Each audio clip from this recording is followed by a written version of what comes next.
ठीक है, चलिए देखते हैं यहाँ पे क्रांतिक ताप, क्रिटिकल टेम्परेचर। तो क्रिटिकल टेम्परेचर का मतलब है कि वह अधिकतम टेम्परेचर है, मैक्सिमम टेम्परेचर है। जैसे कोई पदार्थ है ये, ठीक है, तो इस पदार्थ का वह मैक्सिमम टेम्परेचर है जिस पर ये पदार्थ जो है द्रव अवस्था में रह सकता है। ठीक है, तो ये द्रव अवस्था में यहाँ पे रहेगा। यदि टेम्परेचर जो है वो क्रिटिकल टेम्परेचर से बढ़ जाता है, ठीक है, यानी कि इस अधिकतम तापक्रम को क्या बोलेंगे हम? क्रिटिकल टेम्परेचर, क्रांतिक ताप। तो क्रांतिक ताप का मतलब क्या है? वह अधिकतम ताप जिस पर कोई भी पदार्थ द्रव अवस्था में रह सकता है। यदि जो ताप है, टेम्परेचर है, वो क्रिटिकल टेम्परेचर से ज्यादा बढ़ जाता है, इससे ज्यादा बढ़ जाता है, तो वो पदार्थ जो है फिर वो गैस अवस्था में या वाष्प अवस्था में वहां पे आ जाएगा। ठीक है, तो यदि जो ताप है वो क्रांतिक ताप, ठीक है, इस क्रांतिक ताप से कम है, तो हम क्या कर सकते हैं? वहां पे दाब आरोपित करके, ठीक है, गैसीय अवस्था को द्रव्य अवस्था में परिवर्तित कर सकते हैं या वाष्प को द्रव में परिवर्तित कर सकते हैं। तो क्रांतिक ताप से कम ताप पर दाब आरोपित करके यदि कोई वाष्प है तो उसको आप किस में परिवर्तित कर सकते हो? द्रव में। लेकिन यदि दाब जो है वो क्रांतिक ताप से ऊपर हो जाएगा तो फिर दाब आरोपित करने पर, प्रेशर अप्लाई करने पर वाष्प जो है वो द्रव में परिवर्तित नहीं हो सकता है। ठीक है, तो आपको जल का क्रांतिक ताप याद रखना है कि जो है ना वाटर है, जल है, उसका जो क्रिटिकल टेम्परेचर है वो 74.1 डिग्री सेल्सियस, ये जल का क्रांतिक ताप है, ये आपको याद रखना है। आई बात समझ में? तो उसमें नोट करिएगा, उसमें लिखिएगा वह मैक्सिमम टेम्परेचर, वह उच्चतम ताप, वह मैक्सिमम टेम्परेचर, वह उच्चतम ताप जिस पर कोई पदार्थ, कोई सब्सटेंस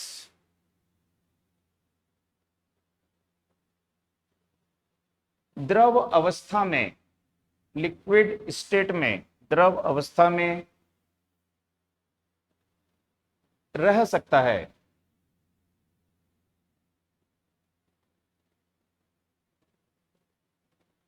क्रांतिक ताप कहलाता है।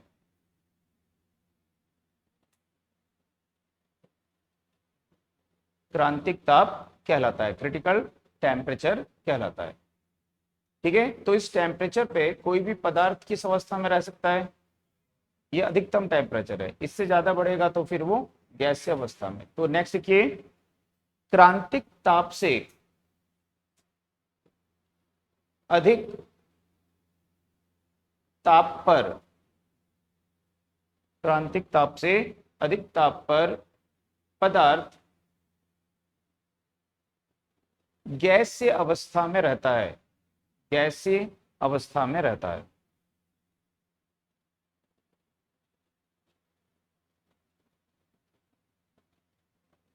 ठीक, नेक्स्ट की जल का, वाटर का, जल का क्रांतिक ताप, वाटर का, जल का क्रांतिक ताप 74.1 डिग्री सेल्सियस है, 74.1 डिग्री सेल्सियस है। 370, 370 क्या बोला मैं उसको? 74 बोला क्या? नहीं, 374.1 डिग्री सेल्सियस है। ठीक, तो जल का क्रांतिक ताप कितना है? 374.1 डिग्री सेल्सियस है। यानी कि इस टेम्परेचर पर जो जल है वो किस अवस्था में रह सकता है? द्रव अवस्था में रह सकता है। ठीक है, आप बोलोगे 100 डिग्री सेल्सियस पे तो वो वाष्पीकृत हो जाता है। तो यहाँ पे एक दाब भी आरोपित करते हैं और वो दाब होता है 216, ठीक है, वायुमंडलीय दाब। ठीक है, लेकिन क्रांतिक ताप यही है कि कोई एक प्रेशर भी हमने अप्लाई किया है, ठीक है, और किसी भी एक निश्चित प्रेशर पे ये अधिकतम ताप है जिस पे जल किस में रह सकता है? द्रव अवस्था में। इसके बाद में यदि हम टेम्परेचर बढ़ाएंगे तो वो किस में आ जाएगा? गैसीय अवस्था में आ जाएगा। अब उसके बाद आप कितना भी दाब आरोपित करो, इससे ज्यादा भी दाब लगाओगे तो भी वो द्रव अवस्था में नहीं आ सकता है। आई बात समझ में? तो एक लाइन और लिख दीजिए उसमें, क्रांतिक दाब, क्रांतिक ताप, क्रांतिक ताप, क्रांतिक ताप से अधिक ताप पर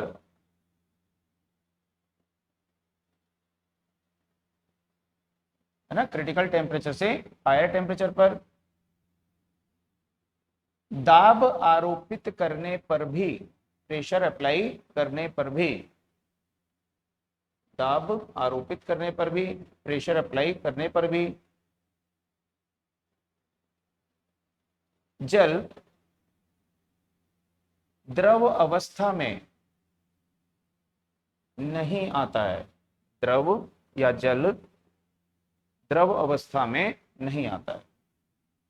तो जो जल है फिर वो द्रव अवस्था में नहीं आएगा, किस अवस्था में रहेगा, वो गैस अवस्था में रहेगा। आई बात समझ में? अब इसके बाद में यहां पे देखेंगे ऊष्मा इंजन,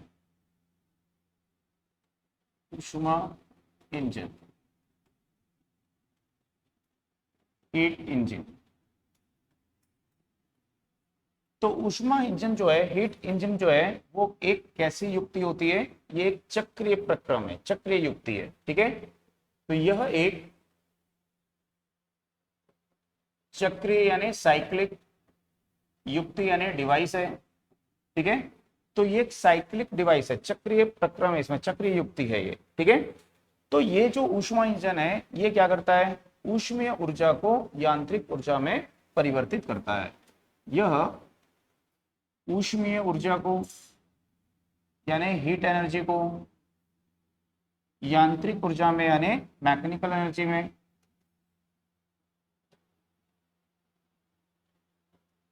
परिवर्तित करता है।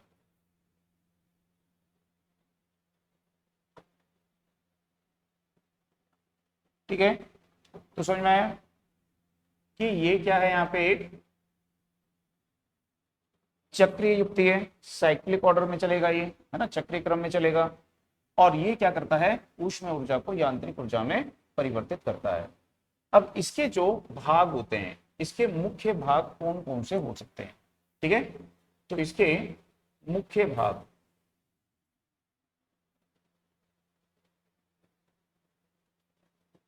ठीक, तो एक होता है ऊष्मा स्रोत, ऊष्मा स्रोत, ठीक है, यानी सोर्स ऑफ हीट होगा ये।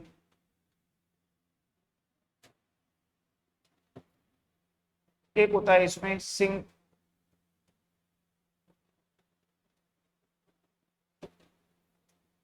और एक होता है कार्यकारी पदार्थ या वर्किंग सब्सटेंस।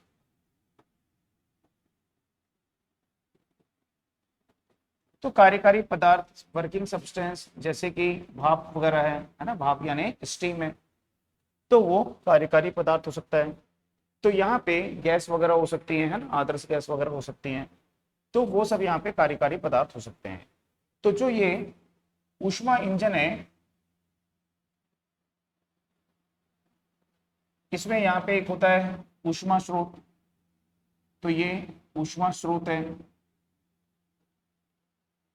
ठीक। और इसका जो तापक्रम है, इसका जो टेम्परेचर है, वो है यहाँ पे T1।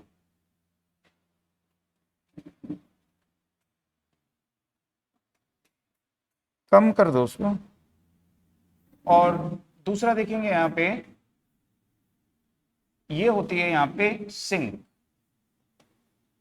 इसको होते हैं यहाँ पे सिंक। इसका जो टेम्परेचर है वो है T2, और यहाँ पे ये है कार्यकारी पदार्थ यानी कि वर्किंग सब्सटेंस।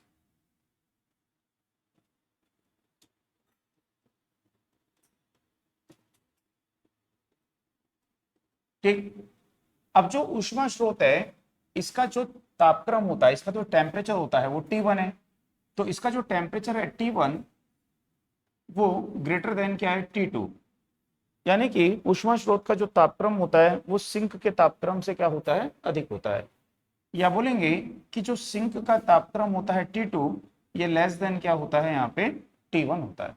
ठीक, अब ऊष्मा स्रोत कैसा होता है, तो यहाँ पे जो ऊष्मा स्रोत है इसकी अनंत धारिता होती है, इसकी बोलेंगे अनंत ऊष्मीय धारिता, यानी कि इनफाइनाइट हीट कैपेसिटी इसकी यहाँ पे होती है। ठीक, ये स्थिर ताप, स्थिर टेम्परेचर T1 पर, या लिख देते हैं स्थिर ताप T1 पर अनंत ऊष्मा दे सकता है, ऊष्मा दे सकता है। तो इसकी क्षमता इस प्रकार से मानी गई है कि इसकी ऊष्मा धारिता अनंत है। ठीक है, यानी इसके पास में धारिता मतलब धारण किए हुए है, तो ये कितनी ऊष्मा को धारण किए हुए है, अनंत ऊष्मा को धारण किए हुए है। तो ये कितनी ऊष्मा दे सकता है, अनंत ऊष्मा दे सकता है। ठीक है, स्थिर टेम्परेचर T1 पर, तो टेम्परेचर को कांस्टेंट रखते हुए, ठीक है, वो हमको अनंत ऊष्मा प्रदान कर सकता है।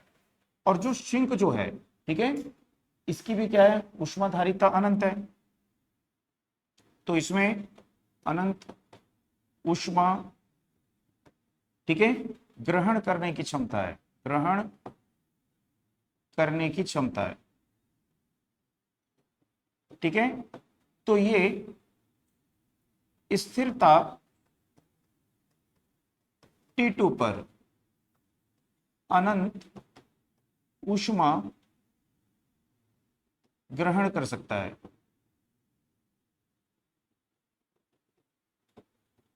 बात समझ में आ गई? तो यहाँ पे जो ऊष्मीय ऊर्जा होती है, ये जो कार्यकारी पदार्थ है, ये क्या करता है, T1 से क्या लेता है, यहाँ पे ऊष्मा लेता है, इससे ऊष्मा लेगा, और जो कार्य इसको करने के लिए कहा गया है वह कार्य ये करेगा, कार्य करेगा। ठीक है, और बची हुई जो ऊष्मा है वो किसको दे देगा, सिंक को दे देगा, Q2 को दे देगा, Q2 ऊष्मा जो है सिंक को ये दे देगा। ठीक है, तो इसने क्या लिया, ऊष्मा अवशोषित की, एब्जॉर्ब की, जो भी काम करना था उस ऊष्मा को यूज करके कार्य किया। जैसे हमने थर्मोडायनेमिक्स के फर्स्ट लॉ में पढ़ा था कि ऊष्मा को क्या कर सकते हैं, हम कार्य में परिवर्तित कर सकते हैं। तो ऊष्मा लेकर उस ऊष्मा को किसमें परिवर्तित कर लिया, कार्य में। लेकिन पूरी ऊष्मा कार्य में परिवर्तित नहीं हुई है, उस ऊष्मा का कुछ भाग बचा हुआ है, तो वो बचा हुआ भाग किसको दे देगा, सिंक को दे देगा। ठीक, तो यहाँ पे जो कार्य हुआ है वो कितना होगा, जितनी ऊष्मा इसने एब्सॉर्ब की है, तो इसने कुल ऊष्मा कितनी एब्सॉर्ब की है, Q1 माइनस Q। ठीक है, तो इसने ऊष्मा ली, कार्यकारी पदार्थ ने कार्य किया, ऊष्मा वापस इसको दे दी, तो जो कार्य किया जितनी ऊष्मा थी वो कार्य में परिवर्तित हो गई, तो ये वापस अपनी पुरानी अवस्था में पहुंच गया। ठीक है, तो ये चक्र प्रक्रम पूरा हुआ कि कार्यकारी पदार्थ क्या लिया, ऊष्मा लिया, कार्य किया, ऊष्मा फिर वापस दिया और अपनी पुरानी अवस्था में वापस पहुंच गया। तो ये कैसा प्रक्रम होता है, कैसी युक्ति होती है, चक्रीय युक्ति होती है। तो इस समय यदि हम देखेंगे कि जो ये कार्यकारी पदार्थ है इसकी कुल ऊर्जा में, कुल ऊष्मा में कोई परिवर्तन नहीं होता है। तो कार्यकारी पदार्थ की जो ऊर्जा है वो कैसी होती है, यहाँ पे नियत रहती है, कांस्टेंट रहती है। आई बात समझ में? तो इस प्रकार का जो इंजन है, इस इंजन को क्या बोला जाता है, यहाँ पे हीट इंजन इसको बोलते हैं। आई बात समझ में? तो इसको नोट कर लो पहले डायग्राम को, ये याद रखिए कौन कौन से इसमें यहाँ पे मुख्य भाग इसके होते हैं। ठीक है, तो इसमें जो है कार्यकारी पदार्थ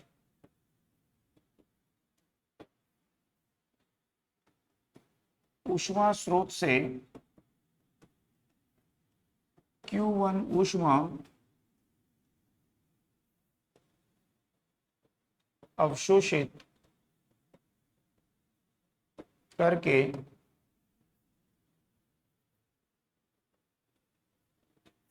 W कार्य करता है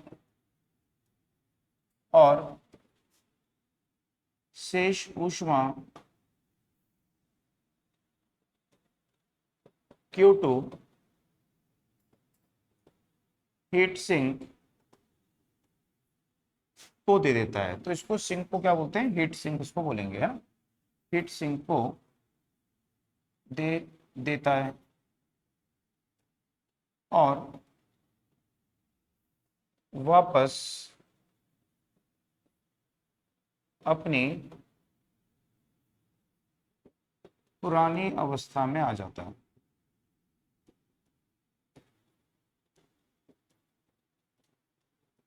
ठीक है, कार्यकारी पदार्थ की आंतरिक ऊर्जा अपरिवर्तित रहती है। ठीक है, तो इसमें कार्यकारी पदार्थ की जो आंतरिक ऊर्जा है वो अपरिवर्तित होती है। तो यहाँ पे इंजन क्या करता है, ऊष्मा को यांत्रिक ऊर्जा में परिवर्तित कर देता है। तो ऊष्मा को किसमें परिवर्तित कर दिया इसने, यांत्रिक ऊर्जा में। तो वह युक्ति जो ऊष्मीय ऊर्जा को यांत्रिक ऊर्जा में परिवर्तित करती है उसको क्या बोलते हैं, हेट इंजन। ठीक,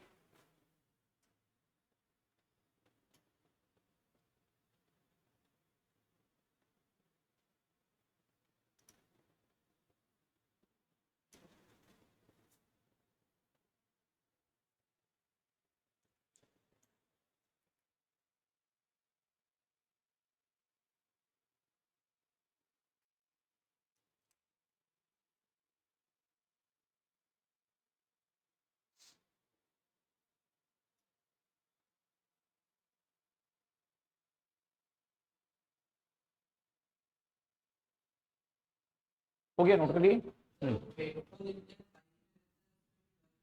वो अलग है इंजन, उसको हाँ उसको आगे पढ़ेंगे। तो यहाँ पे देखेंगे कि इसकी जो एफिशिएंसी है, इसकी जो दक्षता है वो क्या होगी। तो दक्षता क्या होती है, तो इसकी बोलेंगे ऊष्मा इंजन की या हीट इंजन की दक्षता।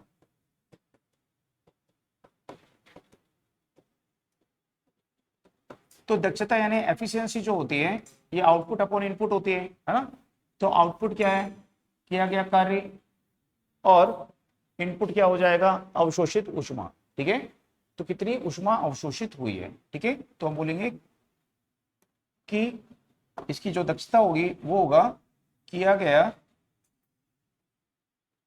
बाह्य, ठीक है, कार्य यानी यांत्रिक कार्य है, किया गया बाह्य कार्य।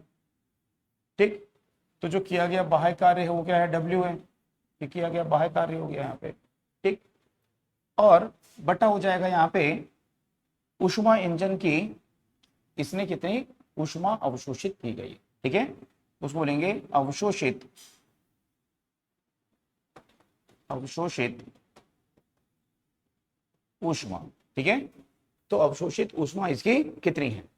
तो जो ये बाह्य कार्य कर रहा है वो बाह्य कार्य किसके बराबर है, Q1 माइनस Q2 के। ठीक है, तो हम बोलेंगे कि ये बाह्य कार्य कितना किया है, Q1 माइनस Q2। ठीक, और उसने ऊष्मा कितनी अवशोषित की है, Q1। तो ये इसकी अवशोषित ऊष्मा, अवशोषित ऊष्मा, एब्सॉर्ब हीट है ये। ठीक है, तो अवशोषित ऊष्मा क्या हो गई इसकी यहाँ पे, Q1। ठीक है ना, अभी सोर्स से तो आप उतनी एनर्जी ले लिए हो, आप इतना काम कर रहे हो, बाकी तो ऊष्मा आप दे दे रहे हो किसी और को, अब सोर्स से तो निकल गई ना। तो सोर्स से एब्सॉर्ब एनर्जी यहाँ पे लेते हैं। ठीक है, तो यहाँ पे Q1 बाई Q1 क्या हो जाएगा, 1। तो इसको लिखेंगे 1 माइनस Q2 बाई Q।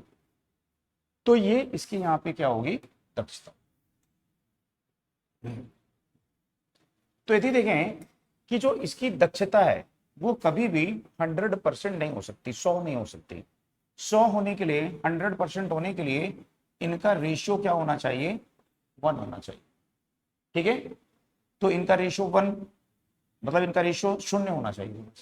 तो इनका रेशियो 0 हो नहीं सकता। ठीक है, तो यदि हम देखेंगे कि यहाँ पे जो Q2 है, Q2 इसको ऊष्मा दे रहा है और Q1 क्या कर रहा है, ले रहा है, तो इसकी वैल्यू हमेशा ज्यादा रहेगी। Q1 ऑलवेज ग्रेटर देन क्या होगी। ठीक, तो जब Q1 का मान हमेशा ज्यादा रहेगा Q2 से, तो इनका जो रेशियो है वो हमेशा क्या आएगा, 1 से कम आएगा। तो इसमें से माइनस कर दोगे, जैसे इनका रेशियो आ गया, मान लीजिए वो आ गया 0.5, तो दोनों का डिफरेंस क्या आएगा, 0.5, यानी एफिशिएंसी क्या हो जाएगी, 50%। तो इसकी जो एफिशिएंसी है उस है ना दक्षता है वो कभी भी 100% नहीं हो सकती है। इसकी दक्षता हमेशा क्या होगी 100% से कम ही रहेगी। तो इसकी दक्षता लगभग 20-25% के आसपास वहां पे रहती है। आई बात समझ में। तो ऊष्मा इंजन की दक्षता कभी भी 100% नहीं हो सकती। ठीक है, तो इसकी ऊष्मा कभी भी 100% नहीं हो सकती है। इसकी दक्षता 5% से 25% होती है। तो इसकी दक्षता कितनी हो सकती है 5% से 25% के मध्य इसकी दक्षता हो सकती है। तो इसके बाद में यहां पे देखेंगे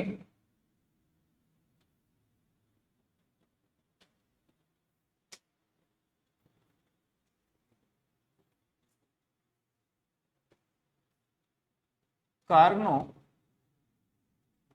का उत्क्रमणीय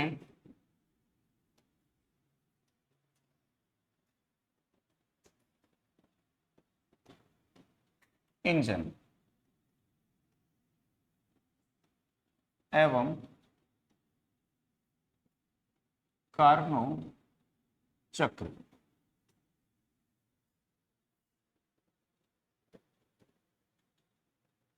रिवर्सिबल उत्क्रमण यानी क्या होता है रिवर्सिबल कार्नोट इंजन एंड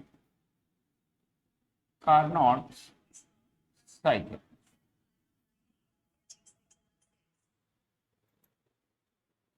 ठीक, तो reversible Carnot engine and Carnot cycle यहां पे देखेंगे। तो क्या हुआ कि जब ऊष्मा इंजन बनाया गया, ऊष्मा इंजन बना, तो इस ऊष्मा इंजन की जो दक्षता थी एफिशिएंसी थी ये बहुत कम है। तो यहां पर जो फिजिशियन थे उनको ये डाउट हुआ कि इसकी जो बनावट है, इसका जो कंस्ट्रक्शन है, कहीं उसमें तो कुछ गड़बड़ नहीं हो गई है, क्योंकि इसकी एफिशिएंसी बहुत कम आ रही है। तो उसकी बनावट में उसकी मॉडिफिकेशन में क्या किया गया सुधार किया गया, और सुधार करने के बाद भी इसकी जो दक्षता है वो बहुत ज्यादा नहीं बढ़ पाई। ठीक है, तो फिर इस प्रॉब्लम को यहाँ पे कार्नो ने सॉल्व किया।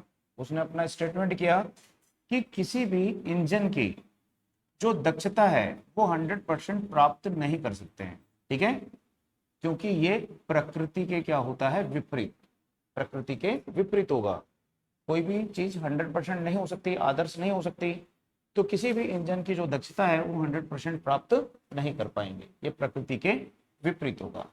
तो इसके बाद में कार्नोट ने कुछ सुधार किए, और सुधार करके यहाँ पे जो इंजन बनाया उसको क्या बोलते हैं कार्नो का उत्क्रमणीय इंजन उसको बोलते हैं। आई बात समझ में। तो यहाँ पे देखेंगे कि कार्नो ने जो इंजन बनाया, ऊष्मा इंजन बनाया, हीट इंजन बनाया, तो ये जो इंजन था ये एक आदर्श इंजन है। आदर्श इंजन यानी क्या है, एक आइडल है। आइडल यानी एक कल्पना मात्र है। ठीक है, ये व्यवहारिक तौर पे ये इंजन ऐसा बनाया नहीं जा सकता है, सिर्फ एक परिकल्पना है। ठीक है, तो उसमें नोट करिएगा, उसमें लिखिएगा कार्नो ने एक आदर्श ऊष्मा इंजन, कार्नो ने एक आदर्श ऊष्मा इंजन यानी आइडल हीट इंजन की कल्पना की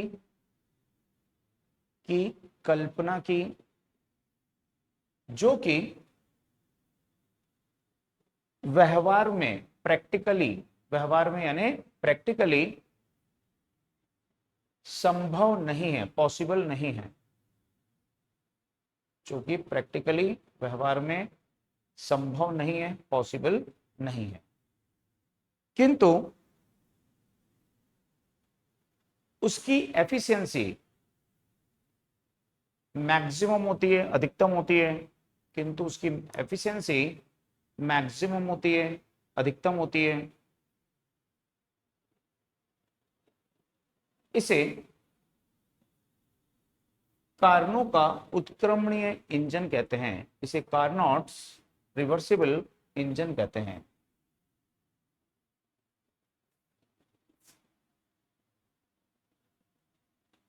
ठीक, तो इसको कार्नो का रिवर्सिबल इंजन यहां पे बोलते हैं। तो ये जो इंजन बनाया गया, इसमें भी सेम जो भाग रहेंगे जो हमने पढ़ा था, एक क्या रहेगा यहाँ पे, ऊष्मा का स्रोत रहेगा, ऊष्मीय स्रोत रहेगा, ठीक है। दूसरा यहाँ पे भी क्या होगा, सिंक होगा। यहाँ पे एक बनाया गया सिलेंडर, एक क्या बनाया गया, यहाँ पे सिलेंडर बनाया गया, और उसको रखने के लिए एक प्लेटफॉर्म बनाया गया, ठीक है। तो यहाँ पे जो सिलेंडर है, उस सिलेंडर की जो दीवारें बनाई गई, वो दीवारें कैसी बनाई गई, कुचालक दीवारें, जिससे कि ऊष्मा उससे बाहर ना जा सके, अंदर ना आ सके, ठीक। और जो पिस्टन बनाया गया, वो पिस्टन भी कैसा बनाया गया, कुचालक। तो जो सिलेंडर बनाया गया यहाँ पे, ठीक है, तो इस प्रकार से मान लीजिए सिलेंडर को बनाया गया। तो सिलेंडर की चारों ओर की जो दीवारें हैं, ये कैसी हैं, इंसुलेटेड है, थर्मल इंसुलेशन है इसमें, कुचालक दीवारें हैं, ठीक। और दूसरा कि इसमें जो पिस्टन बनाया गया, इसमें यहाँ पे जो पिस्टन बनाया गया, ये पिस्टन भी क्या है, थर्मल इंसुलेटेड है, यानी कि ऊष्मा का कुचालक है ये, ठीक। लेकिन इसका जो बेस है, ये बेस कैसा बनाया गया यहाँ पे, ये चालक यानी कि कंडक्टिंग बेस बनाया गया, ठीक है, कि ऊष्मा की जो भी कमी या अधिकता होगी, वो इसके द्वारा बाहर या अंदर आ जा सकती है, ठीक है। और बाकी ये जो है, ये क्या है, यहाँ पे कुचालक है। कुचालक मतलब कि थर्मल इंसुलेशन है ये, है ना, इलेक्ट्रिकल नहीं है, ये भी यहाँ पे कुचालक है। तो पिस्टन और सिलेंडर की दीवार कुचालक बनाई गई, और सिलेंडर का जो बेस है वो चालक यहाँ पे बनाया गया। आई बात समझ में। तो कार्नो इंजन के जो मुख्य भाग होते हैं, तो एक इसमें सेम ऊष्मा का स्रोत होगा, ठीक है, तो एक ऊष्मा स्रोत होगा। तो ऊष्मा स्रोत यानी, ठीक है, हीट सोर्स है ये। और इसकी जो ऊष्मा धारिता है वो कैसी है, अनंत, अनंत ऊष्मा धारिता, यानी कि इनफाइनाइट हीट कैपेसिटी है इसकी, ठीक है। तो ये अनंत ऊष्मा देने में यहाँ पे सक्षम होगा, ऊष्मा का जो ये स्रोत है, ठीक। तो इसका तापक्रम मान लेते हैं यहाँ पे क्या होगा, T1, और K यानी क्या हो गया, केल्विन। तो इसकी ऊष्मा धारिता है अनंत, और इसका तापक्रम कितना है, T1 केल्विन है। दूसरा यहाँ पे होगा सिंक, हीट सिंक या सिंक। तो सिंक क्या करेगा, अनंत ऊष्मा को ग्रहण करने की क्या रहेगी, इसमें क्षमता रहेगी, और इसका टेम्परेचर क्या करेंगे, यहाँ पे T2 ले लेंगे। तो ये उच्च तापक्रम पर रहेगा, उच्च तापक्रम, और यहाँ पे ये निम्न ताप पर रहेगा, निम्न तापक्रम, जैसे अभी हमने देखा था, ठीक। तो इसका तापक्रम है T2 केल्विन, और इसकी भी अनंत ऊष्मा धारिता है, यानी कि ये अनंत ऊष्मा को ग्रहण कर सकता है। इसके अलावा बनाया गया यहाँ पे सिलेंडर और पिस्टन, सिलेंडर और पिस्टन। तो सिलेंडर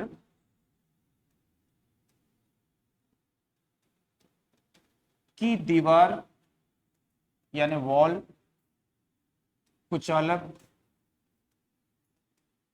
और आधार यानी बेस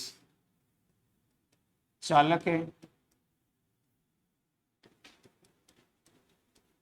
पिस्टन कुचालक है। तो पिस्टन को जो है यहाँ पे कुचालक बनाया गया, और इसको सिलेंडर को रखने के लिए एक बनाया गया प्लेटफॉर्म, जिसपे सिलेंडर को रखा जाएगा। तो इस सिलेंडर को रखने के लिए यहाँ पे एक प्लेटफॉर्म को बनाया गया, ठीक है।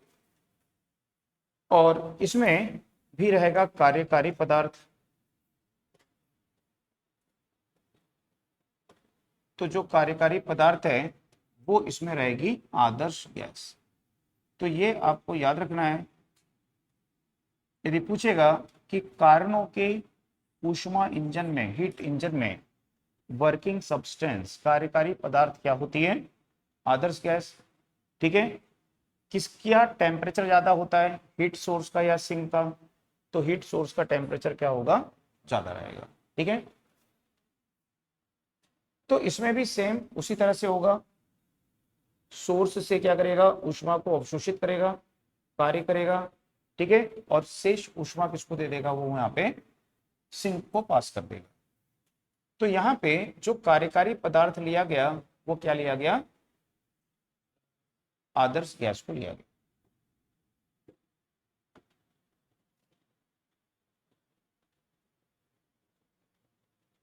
ठीक। अब इसमें यहां पे देखेंगे कि जो कार्नोट चक्र है,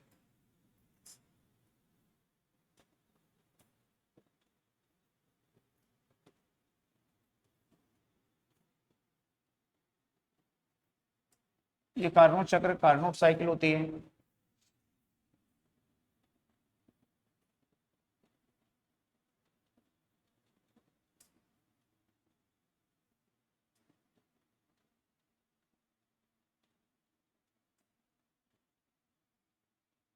ठीक है।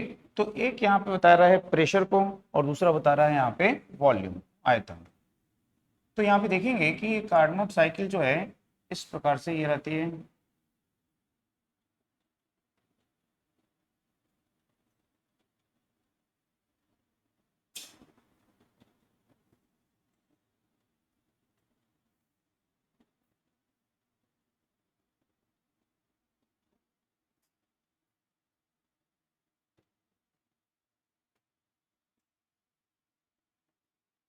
ठीक है। तो यहाँ पे यदि देखेंगे कि प्रारंभ में जो आदर्श गैस है, प्रारंभ में उस आदर्श गैस का जो प्रेशर है वो है P1 और उसका आयतन कितना है? V1।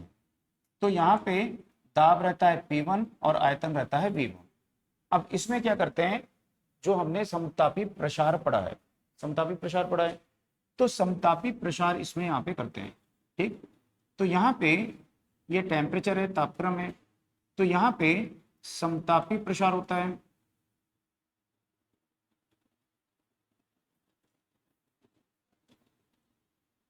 और समतापी प्रसार के बाद में इसका जो प्रेशर है और आयतन है वो यहाँ पे इस प्रकार से हमको प्राप्त होता है। फिर उसके बाद में इसमें रुद्धोष्म प्रसार होता है।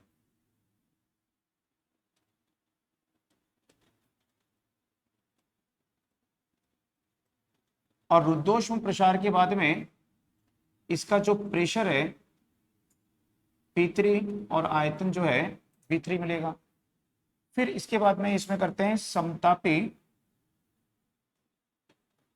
संपीड़न। संपीड़न यानी क्या होता है? कंप्रेशन, ठीक। फिर इसका जो आयतन है वो यहाँ पे हमको मिलता है P4 और V4, दाब और आयतन, ये बिंदु डी पे। और फिर इसके बाद में इसमें करते हैं रुद्धोष्म संपीड़न, रुद्धोष्म संपीड़न। तो यहाँ पे इस सीक्वेंस में 4 प्रोसेस यहाँ पे करते हैं और करने के बाद में जो कार्यकारी पदार्थ है वो अपनी प्रारंभिक अवस्था में यहाँ पे पहुंच जाता है। आई बात समझ में? तो इस प्रकार से जो साइकिल ये प्राप्त होती है, इस साइकिल को क्या बोलते हैं? Carnot cycle. तो कार्नो इंजन में क्या किया जाता है? पहले समतापी प्रसार करते हैं, फिर रुद्धोष्म प्रसार करते हैं, समतापी संपीड़न करते हैं और रुद्धोष्म संपीड़न करते हैं। तो ये 4 क्रम है इस इंजन के, ये 4 सीक्वेंस यहाँ पे होते हैं, ठीक है। तो ये आपको यहाँ पे याद में रखना है। तो यहाँ पे देखेंगे कि कार्य प्राप्ति हेतु कार्नो इंजन को एक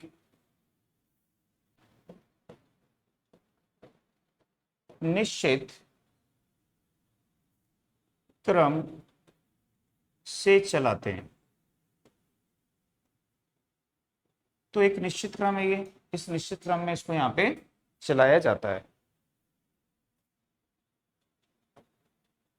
कार्यकारी पदार्थ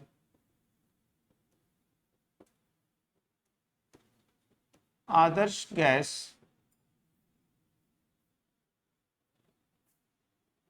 के ताप, दाब व आयतन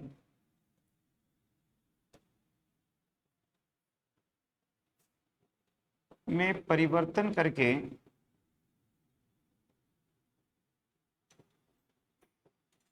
उसे प्रारंभिक अवस्था में लाते हैं।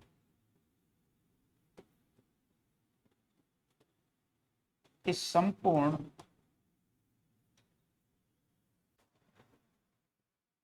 क्रियाओं को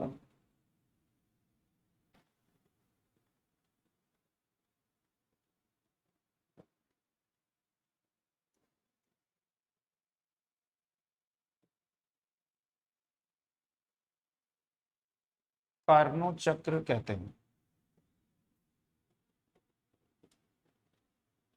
ठीक, तो यहां पे किसमें परिवर्तन होता है?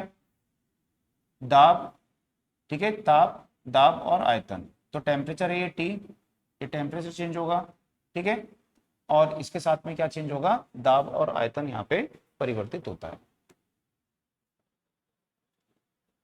तो कौन कौन सा सीक्वेंस है, वो सीक्वेंस आपको यहाँ पे याद रखना है, ठीक है। तो जो पहली क्रियाओं का जो क्रम है, पहला क्या करोगे? समतापी प्रसार,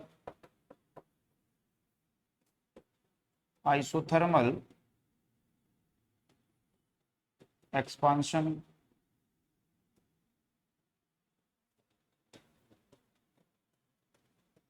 रुद्धोष्म प्रसार, एडियाबैटिक एक्सपांशन।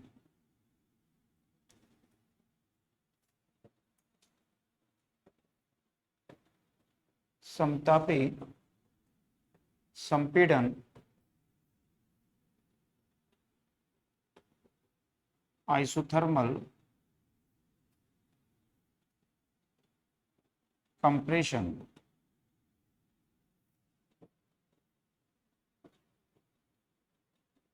और रुद्धोष्म संपीड़न।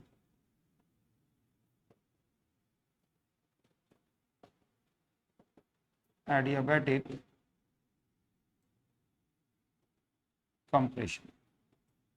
तो इस तरह से इन क्रम में इंजन को चलाया जाता है, और चला करके, ठीक है, जो वर्किंग फ्लूइड है, कार्यकारी पदार्थ है, उसके ताप, दाब, आयतन में परिवर्तन करते हैं और उसको प्रारंभिक अवस्था में लेके आते हैं।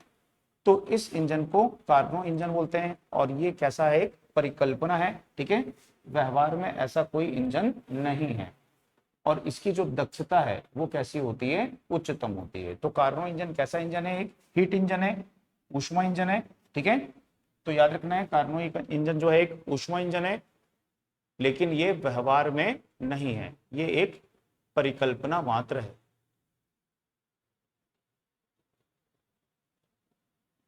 ठीक, इसको नोट करिए। ठीक, तो इसकी यहाँ पे देखेंगे, इसकी जो दक्षता होती है,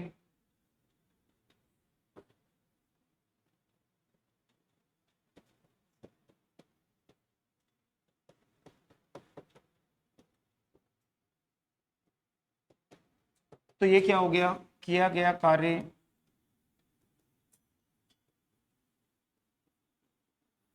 बटा अवशोषित ऊष्मा, ठीक है। तो इसकी जो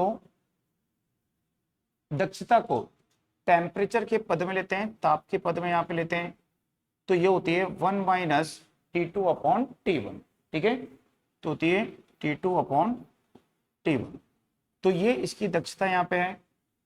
तो इसमें T2 किसका तापक्रम होता है, तो T2 जो है वो सिंक का ताप होता है। T2 जो है ये सिंक का ताप है, और जो T1 है ये किसका ताप होता है, यहाँ पे ऊष्मा स्रोत का ताप है।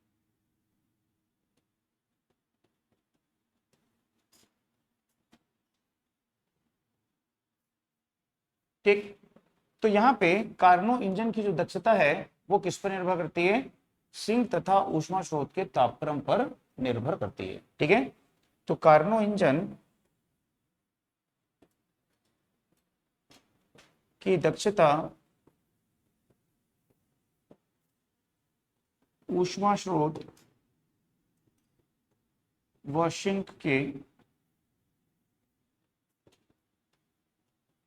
तापक्रम पर निर्भर करती है।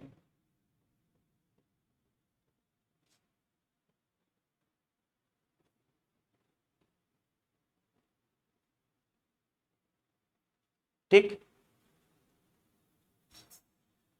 तो किस पर निर्भर नहीं करती है, पदार्थ की प्रकृति पर, कार्यकारी पदार्थ की प्रकृति पर निर्भर नहीं करती है, ठीक है।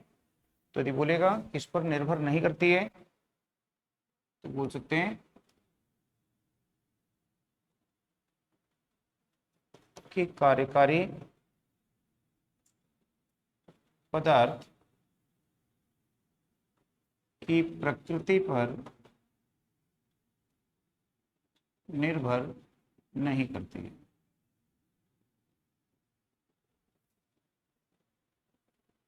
ठीक, तो कार्यकारी पदार्थ की प्रकृति पर निर्भर नहीं करती है। और ये कैसा इंजन है, एक आदर्श इंजन है जो व्यवहार में संभव नहीं है, ठीक है। यह एक आदर्श इंजन है जो व्यवहार में संभव नहीं, तो व्यवहार में ये संभव नहीं।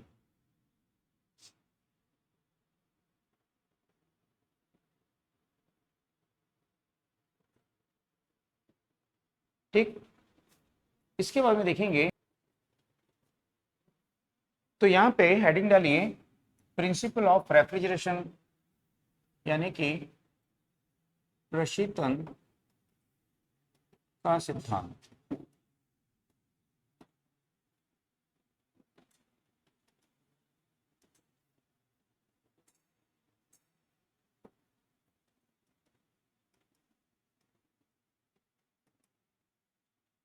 ठीक है, तो प्रिंसिपल ऑफ रेफ्रिजरेशन, रेफ्रिजरेशन, तो यहां पे इसका प्रिंसिपल कहां से आया, तो जैसे हमने यहाँ पे देखा था कि ये हमारा ऊष्मा इंजन था, तो यहाँ पे ये ऊष्मा स्रोत था, ये ऊष्मा स्रोत है, ठीक है, जिसका कैसा होता है, उच्च ताप होता है। इसका ताप कैसा होता है, उच्च तापक्रम, ठीक, जिसको हमने क्या मान लिया था, T1, और इसको बोले थे कि ये सिंक है, और ये क्या है, निम्न ताप है, यानी कि T1। तो हमने देखा कि यहाँ पे जो कार्यकारी पदार्थ है, ये कार्यकारी पदार्थ है, ये क्या करता है, ऊष्मा लेता है, ऊष्मा लेता है, ऊष्मा लेके कार्य करता है, यानी उस ऊष्मा को कार्य में परिवर्तित कर देता है, ठीक, और शेष ऊष्मा किसको दे देता है, बची हुई सिंक को दे देता है।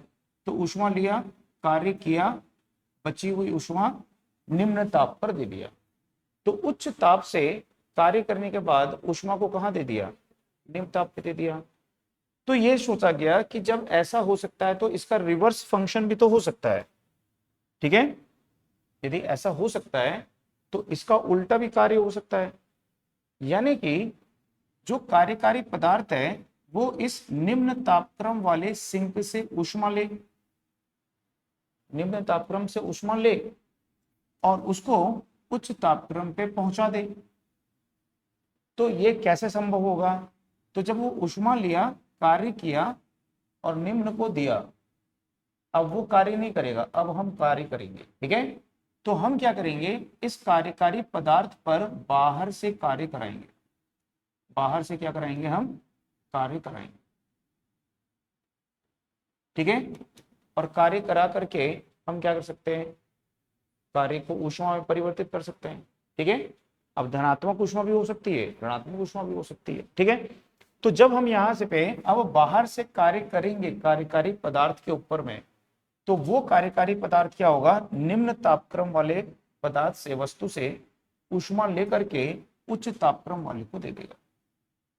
तो इसका टेम्परेचर क्या हो जाएगा, कम हो जाएगा। ठीक है, तो यही सिद्धांत होता है रेफ्रिजरेशन का, कि जो फ्रिज होते हैं, रेफ्रिजरेटर होते हैं घर में, उसके अंदर जो सामान रखा होता है उसमें से क्या लेते हैं हम, उसका टेम्परेचर लेते हैं और टेम्परेचर लेकर के वातावरण में उसको छोड़ देते हैं। ठीक है, तो हम फ्रिज के अंदर जो सामान रखा है, वस्तुएं रखी हैं, उनसे उनका टेम्परेचर लेंगे और लेकर के उसके टेम्परेचर को कहाँ छोड़ देंगे, वातावरण में। तो उसके लिए उसके अंदर क्या रखेंगे, एक कार्यकारी पदार्थ होगा और उस कार्यकारी पदार्थ पे हमको कार्य कराना पड़ेगा। ठीक है, तो इसके अंदर जो कार्यकारी पदार्थ होता है वो होती है गैस, जो कि अमोनिया गैस होती है या फिर फ्रियोन गैस होती है। ठीक है, तो इसके अंदर में हम कार्य कैसे कराते हैं, तो इसके अंदर हम यूज करते हैं मोटर। ठीक है, तो इसके अंदर हम यूज करते हैं विद्युत मोटर। इस विद्युत मोटर को हम क्या देते हैं, इलेक्ट्रिक सप्लाई देते हैं। तो इलेक्ट्रिक सप्लाई देने पर ये विद्युत मोटर कार्य करती है। तो ये कार्यकारी पदार्थ के ऊपर क्या कर रही है, कार्य कर रही है। ठीक है, तो यहाँ पे हम बाहर से कार्य करवा रहे हैं इलेक्ट्रिक मोटर के द्वारा कार्यकारी पदार्थ पर, तो वो ऊष्मा लेकर निम्न तापक्रम से उच्च तापक्रम पे पहुंचा देता है। ठीक है, तो इसी सिद्धांत पे किसका यूज करते हैं, प्रशीतक का।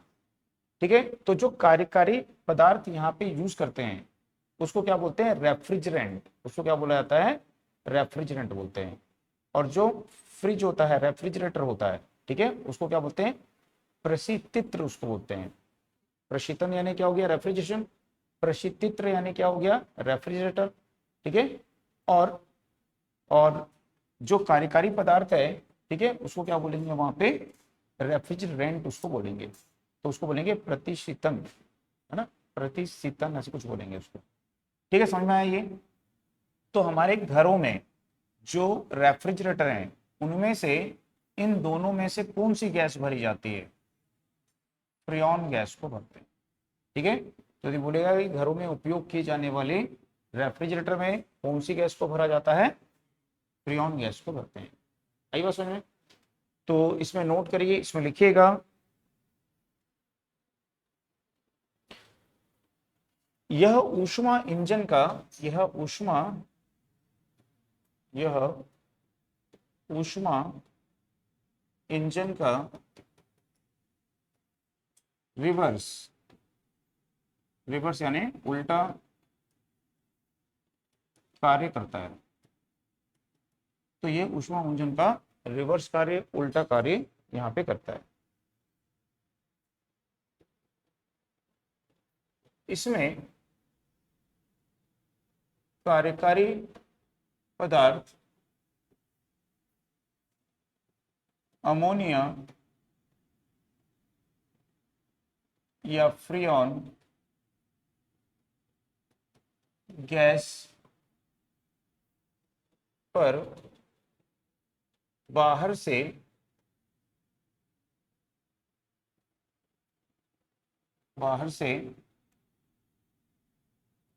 विद्युत मोटर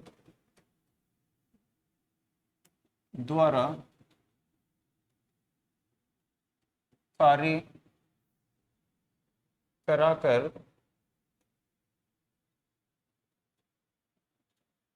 कार्य कराकर ऊष्मा को निम्न ताप से निम्न ताप की वस्तु से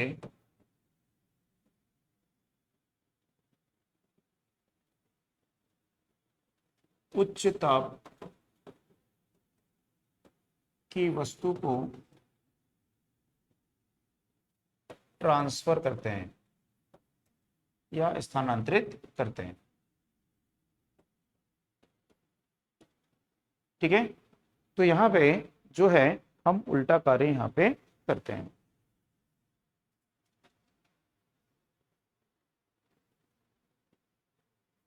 तो कार्यकारी पदार्थ इसमें याद रखिएगा क्या होता है, अमोनिया या फ्रियान गैस होती है। ठीक है, तो घरों के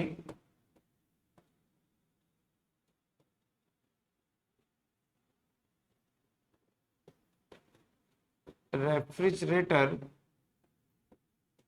में कार्यकारी पदार्थ के रूप में फ्रियान गैस का यूज करते हैं। तो फ्रियान गैस जो होती है इसका यूज यहाँ पे किया जाता है।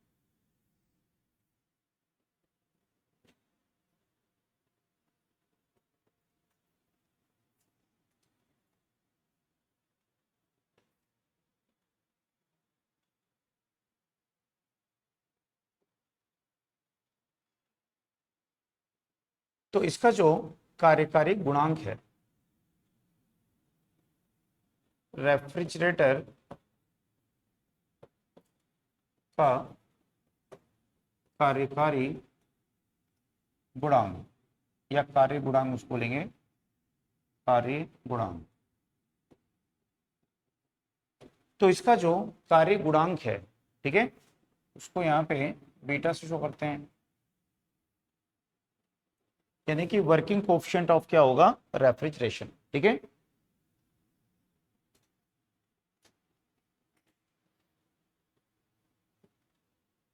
तो इसका जो कार्यकारी गुणांक होता है या कार्य गुणांक होता है वो होता है T2 upon T1 minus T2। ठीक है, तो इसका मान क्या होता है यहाँ पे, T2 upon T1 minus T2।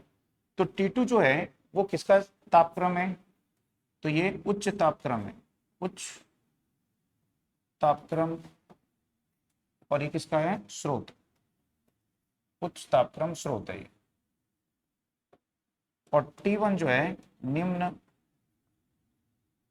ताप की वस्तु। ठीक, उल्टा लिख दिया, T1 उल्टा हो गया ना, ये अपन यहाँ पे उल्टा लिख दिए हैं एक्चुअल में। ये उच्च तापक्रम का स्रोत T1 है और ये T2, ये ऊपर में उल्टा लिख दिए थे अपन यहाँ पे। ठीक है, इसके हिसाब से ये T1 लिख दिए, यहाँ पे भी T1, दोनों T1 लिख दिए थे, T1 हो गया था इसीलिए वो कंफ्यूजन हो रहा था। ये T2 होगा, इसको क्या बोलेंगे, T2। तो इसका तापक्रम कैसा है, T2, और उसका तापक्रम क्या है, T1। तो उच्च तापक्रम का स्रोत क्या है यहाँ पे, T1, और निम्न तापक्रम की वस्तु क्या है यहाँ पे, T2। तो यहाँ पे इसका जो रेफ्रिजरेटर का कार्य गुणांक है, ठीक है, उसको हम इस प्रकार से यहाँ पे प्रदर्शित करते हैं। तो ये क्या दर्शा रहा है, कार्य गुणांक यानी क्या दर्शा रहा है, इसकी परफॉर्मेंस को दर्शा रहा है कि जो रेफ्रिजरेटर है उसकी परफॉर्मेंस कैसी यहाँ पे रहेगी। ठीक, तो रेफ्रिजरेटर की परफॉर्मेंस यहाँ पे कैसी रहेगी। तो यदि T2 की वैल्यू को, यदि T2 की वैल्यू को हम 0 करेंगे, ठीक है, तो यदि T2 की वैल्यू को 0 कर देंगे, यदि T2 की वैल्यू को 0 कर दोगे, 0 यानी 0 डिग्री सेल्सियस हो गया हो, ठीक, तो बीटा की वैल्यू क्या हो जाएगी, 0 हो जाएगी। ठीक है, यानी कि इसकी जो परफॉर्मेंस है वो क्या हो जाएगी, 0 हो जाएगी। ठीक है, तो ये जो कार्यकारी गुणांक है ये क्या दर्शा रहा है कि परफॉर्मेंस क्या शो कर रहा है, परफॉर्मेंस ऑफ रेफ्रिजरेटर। ठीक है, तो ये परफॉर्मेंस ऑफ रेफ्रिजरेटर को शो कर रहा है। तो यहां पे यदि बीटा का वैल्यू शून्य हो जा रहा है, जीरो हो जा रहा है, मतलब इसकी परफॉर्मेंस क्या हो गई है, जीरो हो गई, पुअर हो गई। ठीक है ना। तो इसका मतलब है कि जो निम्न ताप पर वस्तु है, इस वस्तु का तापक्रम यदि 0 डिग्री सेल्सियस हो जाएगा तो इसकी परफॉर्मेंस जीरो हो जाएगी, मतलब ये काम नहीं कर पाएगा। ठीक है, तो जितना टेम्परेचर कम होता है उतना इसकी परफॉर्मेंस क्या होगी, पुअर होती जाएगी, खराब होती जाएगी। तो जो रेफ्रिजरेटर के अंदर में वस्तुएं रखी हुई हैं, ठीक है, रेफ्रिजरेटर के अंदर वस्तु रखी हुई है, यदि इसका टेम्परेचर जो है 30 डिग्री सेल्सियस है तो रेफ्रिजरेटर बहुत अच्छे से काम करेगा। जैसे जैसे इसका टेम्परेचर कम होने लगेगा तो रेफ्रिजरेटर को काम करने में क्या आएगी, दिक्कत होगी, उसकी परफॉर्मेंस क्या होती जाएगी, पुअर होती जाएगी। आई बात समझ में। तो हम बोलेंगे कि निम्न ताप की वस्तु का तापक्रम घटने पर, ठीक है, रेफ्रिजरेटर की परफॉर्मेंस पुअर होती है, पुअर होने लगती है। तो उसकी जो परफॉर्मेंस है वो खराब होने लगती है, उसकी परफॉर्मेंस जो है वो पुअर होने लगती है। आई बात समझ में। तो यदि आप अपने घर में रेफ्रिजरेटर को निम्न तापक्रम पे सेट करके चलाओगे तो उसकी परफॉर्मेंस खराब हो जाएगी। ठीक है, इसका छूटा तो नहीं है।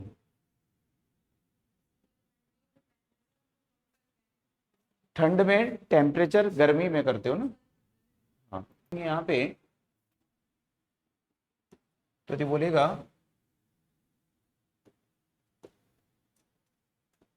कि बंद कमरे में चालू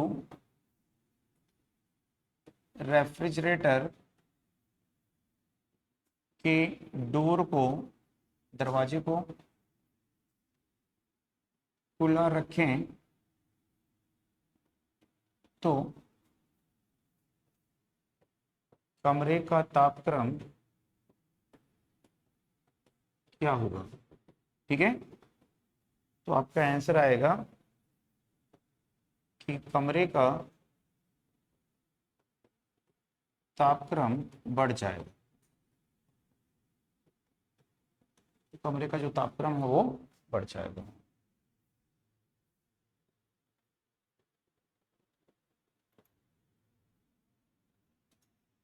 इसके बाद देखेंगे ऊष्मा इंजन के प्रकार। तो ऊष्मा इंजन के प्रकार, ठीक है, तो बेसिक देखे थे ऊष्मा इंजन, है ना, कैसा होता है, क्या करता है।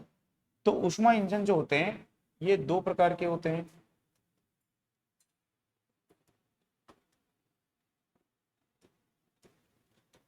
एक होता है अंतः दहन इंजन, ठीक है, यानी इंटरनल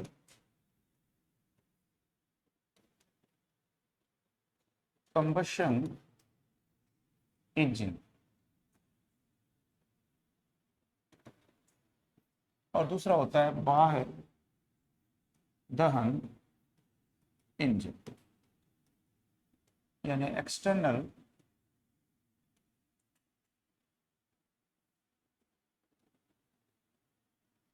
कंबशन इंजन। तो इंटरनल कंबशन एंगल और एक्सटर्नल कंबशन एंगल, तो यहाँ पे अंतः दहन इंजन और बाह्य दहन इंजन, तो दो प्रकार के ये इंजन यहाँ पे होते हैं। ठीक है,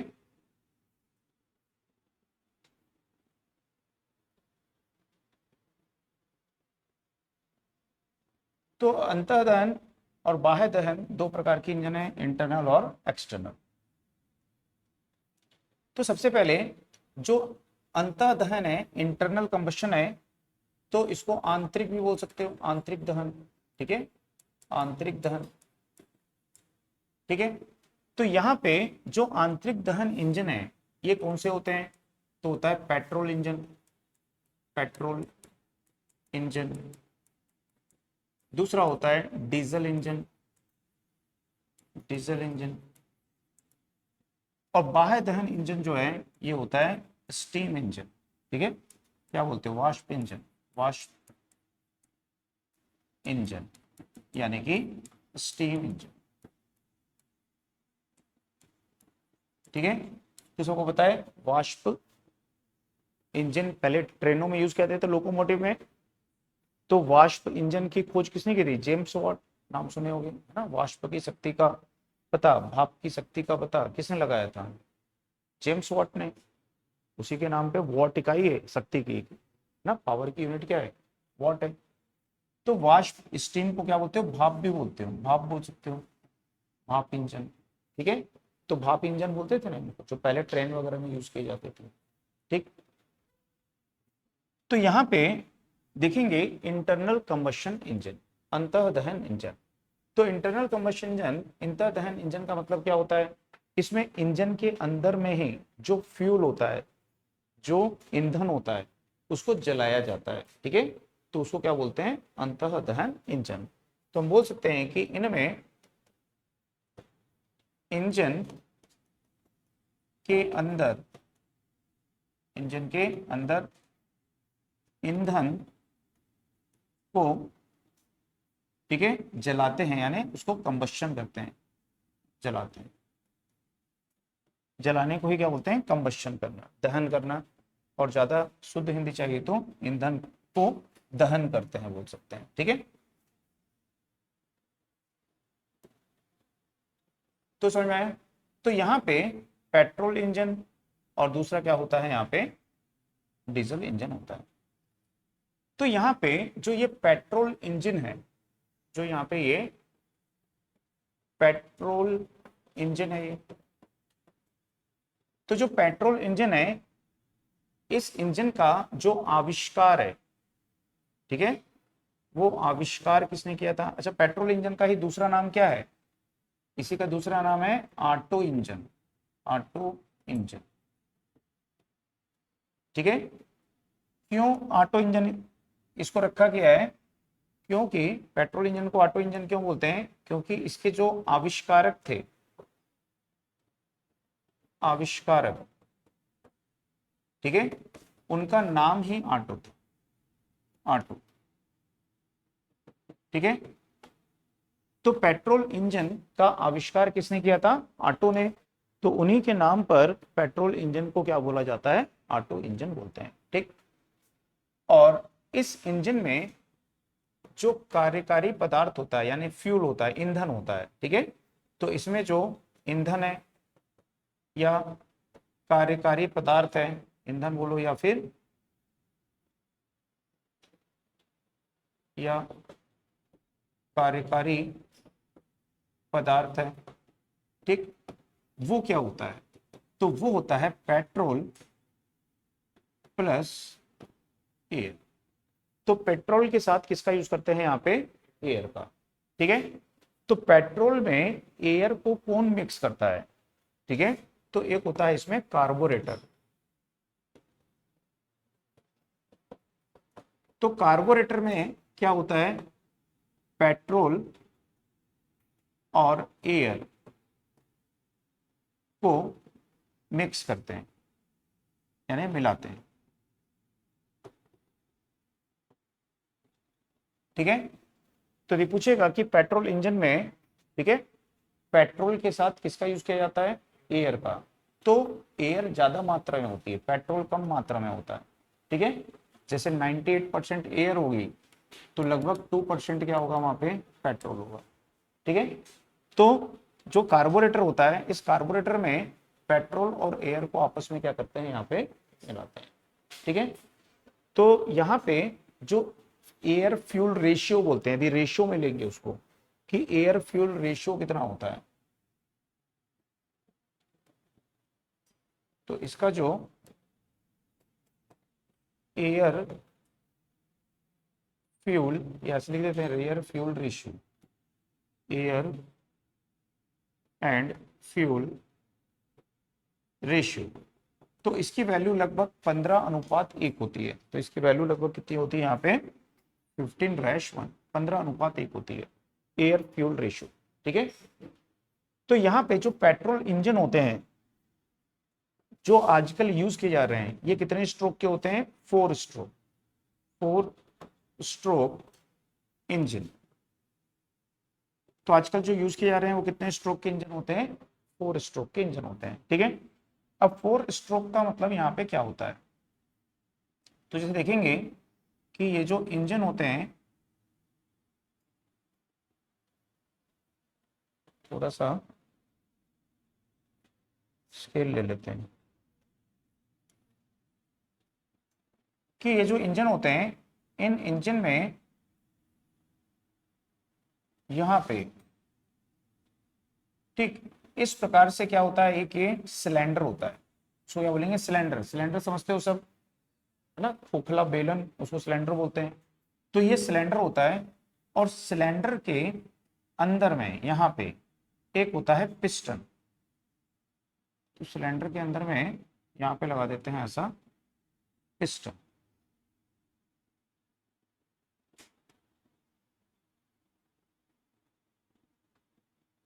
तो ये इसके साथ में ये ऐसा पिस्टन होता है।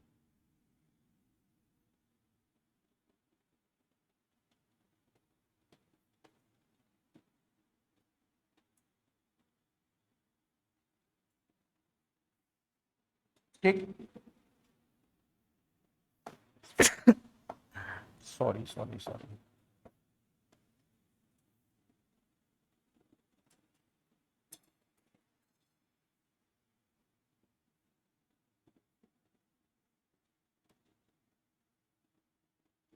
ठीक है, ऐसा पिस्टन रहेगा ये।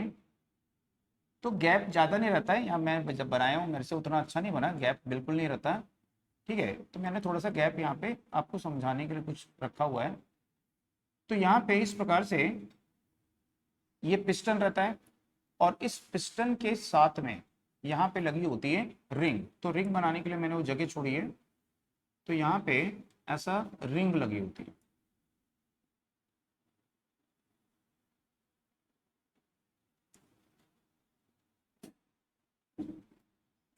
तो पिस्टन रिंग इसको बोला जाता है, पिस्टन के साथ में रिंग लगी होती है, तो पिस्टन एंड रिंग इसको यहाँ पे बोला जाता है।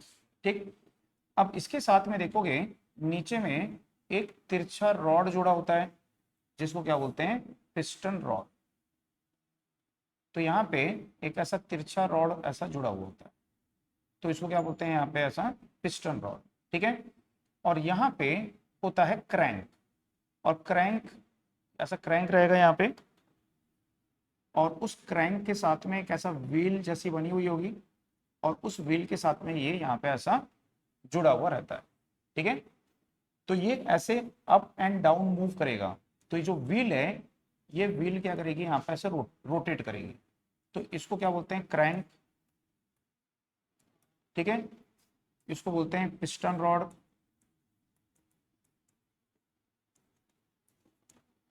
ये आपका हो गया पिस्टन, और ये आपका हो गया यहाँ पे, ये ये आपकी हो गई यहाँ पे रिंग। रिंग इसको यहाँ पे बोलते हैं। ठीक, अब इसके ऊपर में जो पेट्रोल इंजन है, थोड़ा सा और ऊपर बना देते हैं।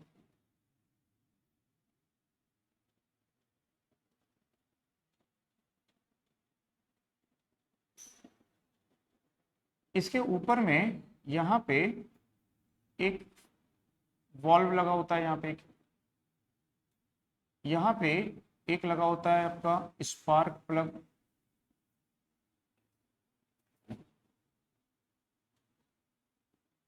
ठीक है, स्पार्क प्लग तो सब देखे ही होंगे, स्पार्क प्लग लगा होता है। एक वॉल्व यहाँ पे लगा होता है ये। ठीक, तो इस प्रकार से ये 2 वॉल्व यहाँ पे लगे होते हैं, और एक क्या लगा होता है इसमें, स्पार्क प्लग यहाँ पे होता है। ठीक, और ये यहाँ पे 2 वॉल्व होते हैं। तो इस प्रकार से इसका कंस्ट्रक्शन यहाँ पे होता है। तो ये कैसा इंजन यहाँ पे है, 4 स्ट्रोक है। स्ट्रोक का मतलब क्या होता है, धक्का देना, है ना, चोट लगना। किसी को धक्का दोगे तो क्या बोलोगे, स्ट्रोक हुआ, ठीक है। तो वहां पे स्ट्रोक का मतलब है कि ये जो पिस्टन है ये अप गया तो एक स्ट्रोक, डाउन आया तो दूसरा स्ट्रोक, ठीक है, फिर ऊपर गया तो एक स्ट्रोक, फिर डाउन आया तो नेक्स्ट स्ट्रोक। तो ये पिस्टन यहाँ पे जो अप एंड डाउन मूव करता है वही क्या कहलाता है, इसका स्ट्रोक कहलाता है। तो यहाँ पे इसको क्या बोलते हैं, इनलेट वॉल्व है, इनलेट वॉल्व। और इसको क्या बोलते हैं, एग्जॉस्ट, एग्जॉस्ट वॉल्व है ये, ठीक। तो इस प्रकार से ये दो वॉल्व यहाँ पे रहते हैं। तो यहां पर क्या होता है कि ये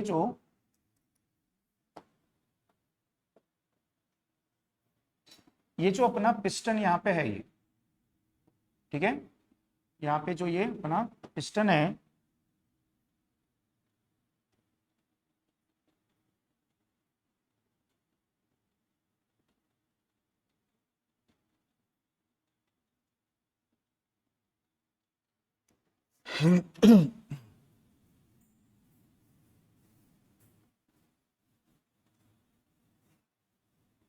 ठीक है। तो ये जो अपना पिस्टन दिख रहा है, ये भी लाइन आ गई इसके साथ, एक सेकेंड।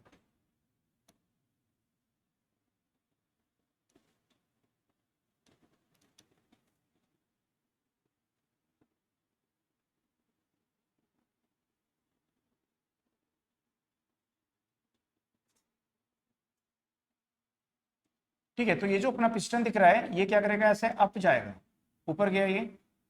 अब ऊपर जाने के बाद में ये पिस्टन क्या आएगा, ऐसा डाउन आएगा। तो जब ये पिस्टन नीचे डाउन आता है तो ये वॉल्व क्या होता है, यहाँ पे ओपन होता है। और जब यहाँ वॉल्व ओपन होता है तो यहाँ पे जो एयर है और पेट्रोल है, इनका जो मिक्सचर है, कहाँ पे है ये, कार्बोरेटर में। तो कार्बोरेटर से एयर और इसका मिक्सचर पेट्रोल का, वो इसके अंदर में क्या करता है, एंटर करता है। अब ये ऊपर है, जैसे ये नीचे डाउन करेगा तो ये इसका एक स्ट्रोक है, फर्स्ट स्ट्रोक। तो यहाँ पे क्या होगा, पेट्रोल और एयर, उनका जो मिक्सचर है वो एंटर करेगा यहाँ पे, ठीक है। अब एंटर करने के बाद में ये व्हील ऐसे राउंड होके घूमेगी, और घूमने के बाद में फिर क्या होगा, ये ऐसा वापस जाएगा। तो वापस जाएगा तो उसको क्या करेगा, कंप्रेस करेगा, संपीड़ित करेगा उसको। तो जब उसको कंप्रेस करेगा तो उसका टेम्परेचर क्या होगा, बढ़ेगा ना। किसी भी एयर को जब हम कंप्रेस करते हैं तो उसके जो अणु होते हैं, है ना, उसके मॉलिक्यूल्स एक दूसरे से बहुत तेजी से टकराते हैं। और टकराने के कारण क्या होता है, उसमें काइनेटिक एनर्जी के कारण टकराएंगे, और टकराएंगे तो वहां पे क्या होगी, हीट प्रोड्यूस होती है। तो जब ये ऊपर जाएगा तो क्या करेगा, उस मिक्सचर को कंप्रेस करेगा। और जैसे ही ये ऊपर जाएगा, कंप्रेस किया, ठीक है, तो एक तो टेम्परेचर कंप्रेशन के कारण बढ़ा, दूसरा उसी समय ये स्पार्क प्लग क्या करेगा, स्पार्किंग करेगा। और जैसे ही स्पार्किंग होगा, यहाँ पे क्या होगा, तेजी से आग लगेगी और इसका वॉल्यूम तेजी से बढ़ेगा। तो ये इसको तेजी से नीचे फेंकेगा। तो ये नीचे आया, तो पहले, ठीक है, पहले कहाँ गया ये, नीचे आया, एयर लिया, एयर और फ्यूल लिया। फिर कहाँ गया, ऊपर गया, तो क्या हो गया, सेकंड स्ट्रोक। पहले नीचे आया था, एयर और फ्यूल आया, फर्स्ट स्ट्रोक हुआ। सेकंड स्ट्रोक में कंप्रेस किया, ठीक। फिर फ्यूल, अब कंबशन हुआ, कंबशन होने के बाद में तेजी से नीचे आएगा, थर्ड स्ट्रोक। अब इसके बाद में जब फ्यूल जल जाएगा, जलने के बाद में ये वापस क्या होगा, ऊपर जाएगा। तो जो ये गैस धुआं वगैरह है, ये एग्जॉस्ट वाल ओपन होगा और यहां से वो निकल जाएगा। तो फोर्थ स्ट्रोक। तो यहाँ पे जो नंबर ऑफ स्ट्रोक हैं, कितने होते हैं, यहाँ पे 4 स्ट्रोक होते हैं। बात समझ में आई। तो ये 4 स्ट्रोक कैसे होते हैं, समझ में आया। तो पहला जो स्ट्रोक है, पहले स्ट्रोक में क्या लिया, ये अंदर क्या लिया, अंदर एयर लिया, ठीक है।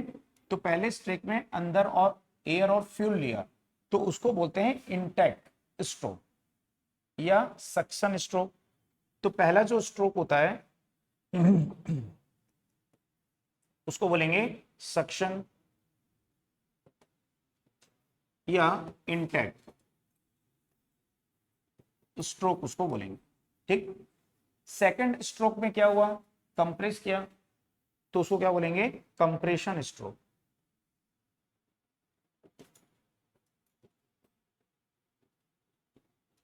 और थर्ड में क्या हुआ, कंबशन हुआ, तो कंबशन स्ट्रोक, इसी को बोलते हैं पावर स्ट्रोक। पावर स्ट्रोक, तो जब कंबशन होता है तो क्या बोलते हैं, पावर स्ट्रोक उसको। और फोर्थ स्ट्रोक जो है उसको बोलेंगे एग्जॉस्ट, एग्जॉस्ट स्ट्रोक। एग्जॉस्ट यानी जो जला हुआ धुआं वगैरह है उसको बाहर निकाल दिया। तो इस तरह से इसमें कितने स्ट्रोक होते हैं, यहाँ पे 4 स्ट्रोक। तो 4 स्ट्रोक इंजन जो है इसका यहाँ पे हम यूज करते हैं। ठीक, तो याद रखिएगा कि पेट्रोल इंजन में हम किसका यूज करते हैं, स्पार्क प्लग का यहाँ पे यूज करेंगे। ठीक है, अभी जो पेट्रोल इंजन होता है ये कैसा होता है, सस्ता होता है। किसकी तुलना में, डीजल इंजन की तुलना में। डीजल इंजन की तुलना में ये कैसा होता है, हल्का होता है। ठीक है, और लेकिन इसकी जो दक्षता है वो कम होती है। ठीक है, सस्ता है, हल्का है, स्मूथ ऑपरेशन है, स्मूथ ऑपरेशन। ठीक है, इसमें ज्यादा जर्क या झटके वगैरह नहीं लगते हैं। ठीक, दूसरा इसकी जो दक्षता होती है वो पेट्रोल इंजन से क्या होती है, कम। ठीक है, तो इसकी जो दक्षता है पेट्रोल इंजन से कम, लगभग 30 से 35% के लगभग इसकी क्या होगी, यहाँ पे दक्षता यहाँ पे रहेगी। एफिशिएंसी इसकी डीजल इंजन से कम होती है। ठीक है, फ्यूल का जो कंजम्पशन होता है वो डीजल की तुलना में क्या होता है, ज्यादा होता है। तो फ्यूल कंजम्पशन यानी ईंधन खपत, ईंधन खपत, ठीक है, डीजल की तुलना में क्या होती है, ज्यादा होती है। देखोगे पेट्रोल की जो 4 व्हीलर होगा उसका माइलेज कम होगा। ठीक है, डीजल वाले का ज्यादा रहेगा। जैसे पेट्रोल वाला आपको 17 किलोमीटर का दे रहा है एवरेज, तो वही डीजल वाला आपको 27-28 का देगा।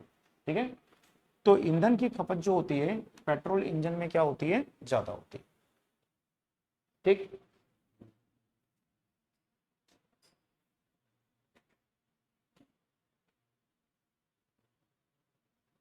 और इसकी जो आउटपुट पावर है वो कैसी होती है, low, low output power. Low output power होने के कारण ही इसका यूज किस में करते हैं, बाइक में।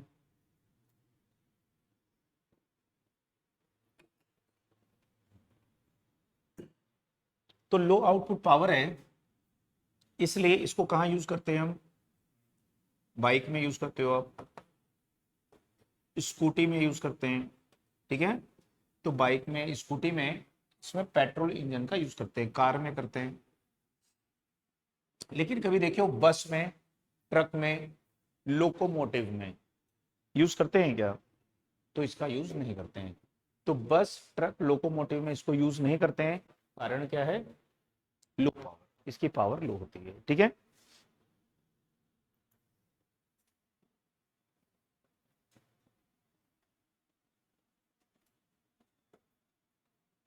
ठीक, तो डीजल इंजन भी सेम इसी तरह से वर्क करता है। तो डीजल इंजन जो होता है,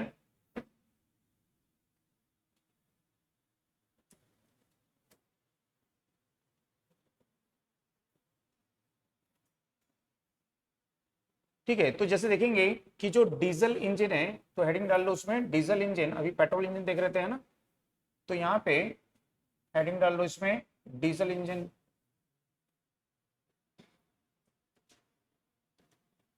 तो जो डीजल इंजन होता है, इस डीजल इंजन के जो आविष्कारक थे, ठीक है, उनका नाम क्या था, डीजल।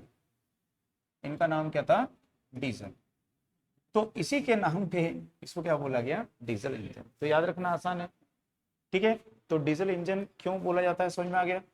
अब यहाँ पे जो ईंधन या कार्यकारी पदार्थ यहाँ पे यूज करते हैं, ठीक है, तो यहाँ पे यूज करना पड़ता है कंप्रेस्ड एयर का।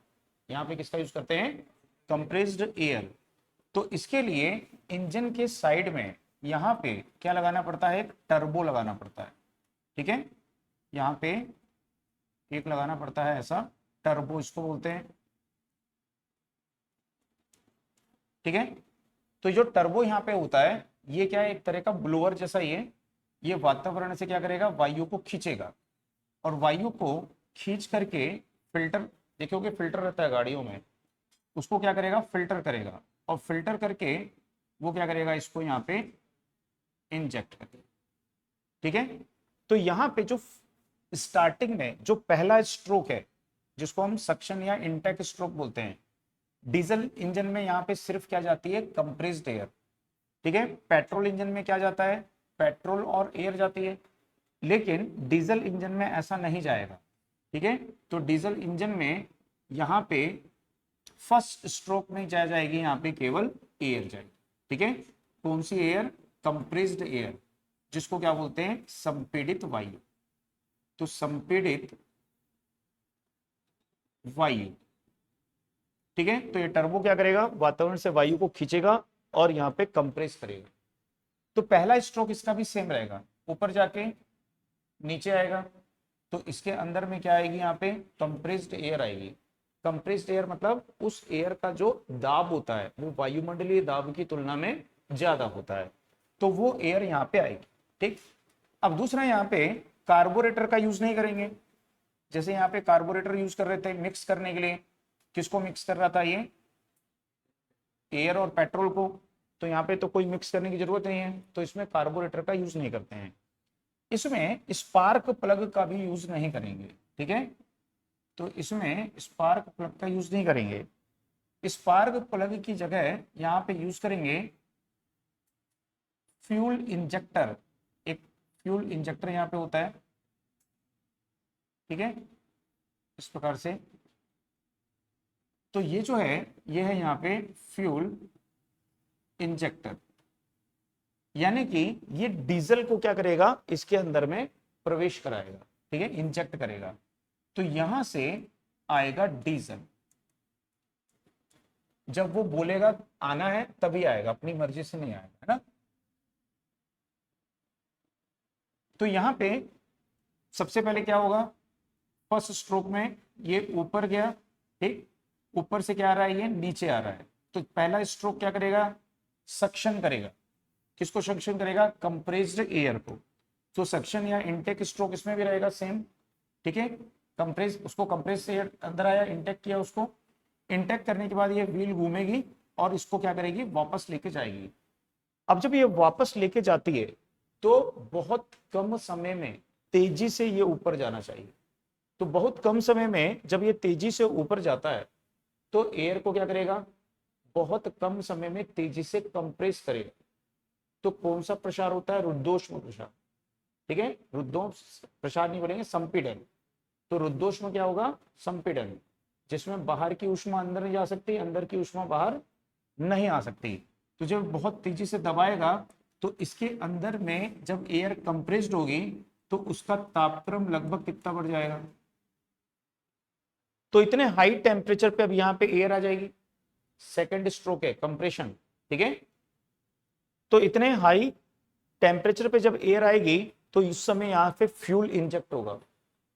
फ्यूल यहाँ पे आएगा, उसका इंजेक्ट करेगा, और जैसे ही फ्यूल इंजेक्ट करेगा, हाई टेम्परेचर है, क्या होगा, बर्न होगा। जैसे ही कंबशन होगा, इसको बहुत उच्च प्रेशर से क्या करेगा, नीचे की ओर। तो कौन सा स्ट्रोक हो गया, पावर स्ट्रोक। ये तेजी से नीचे आएगा, तीसरा स्ट्रोक हो गया। फिर ये व्हील घूमेगी और घूम करके वापस ऊपर जाएगी, तो यहाँ पे जो एग्जॉस्ट है उसको क्या करेगा, बाहर निकालेगा। तो दोनों में जो स्ट्रोक होते हैं वो सेम होते हैं, सिर्फ थोड़ा सा प्रोसेस में चेंज हो जाता है कि यहाँ पर स्पार्क प्लग का यूज करते हैं। उसमें लिखे हो ना स्पार्क प्लग। ठीक है, तो जैसे कि हमने यहाँ पे देखा है कि इसमें स्पार्क प्लग नहीं लिखे हो गया, उसमें लिख लो, पेट्रोल इंजन में किसका यूज करते हैं, स्पार्क प्लग का। पेट्रोल इंजन में स्पार्क प्लग का उपयोग करते हैं, डायग्राम में बनाए थे ना।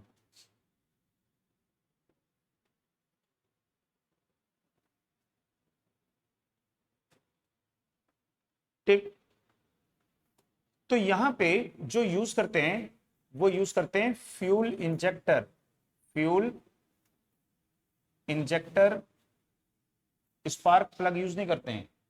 क्या यूज करते हैं, फ्यूल इंजेक्टर। तो स्पार्क प्लग के स्थान पर फ्यूल इंजेक्टर का यूज यहां पे करते हैं। तो आप बोल सकते हो कि इसमें स्पार्क प्लग स्पार्क प्लग के स्थान पर, ठीक है, फ्यूल इंजेक्टर का यूज करते हैं। और दूसरा इसमें जो यूज करते हैं एक एक्स्ट्रा क्या आता है इसमें, टर्बो। इसमें क्या यूज करते हैं, टर्बो। टर्बो का यूज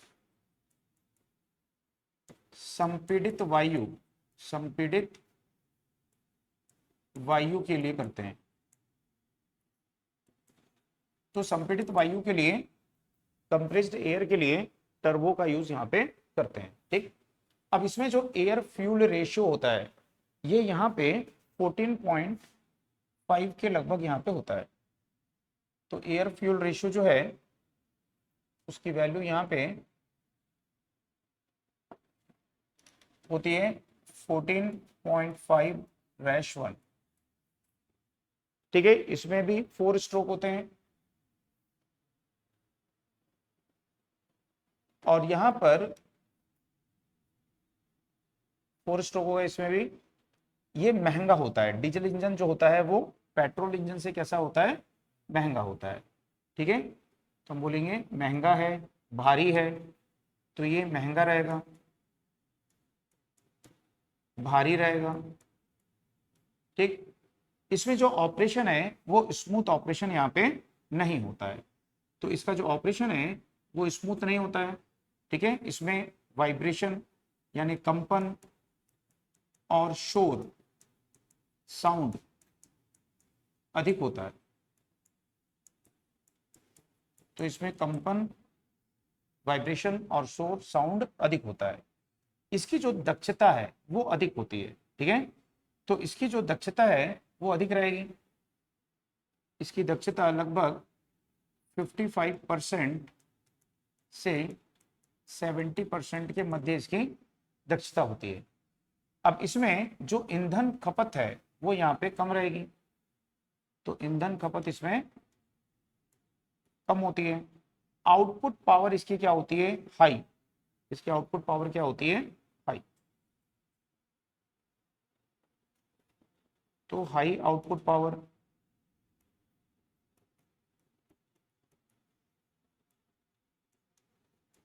तो इसकी हाई आउटपुट पावर होने के कारण ही, ठीक है, इसकी हाई आउटपुट पावर होने के कारण ही इसका यूज कहां पे करते हैं, तो ट्रक में,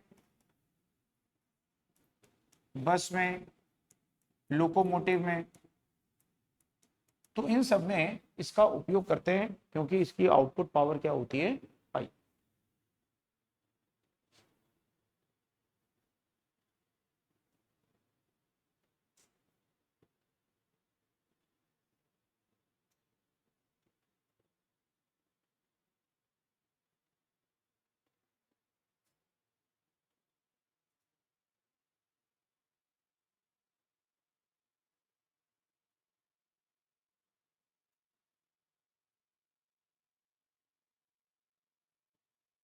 ठीक है।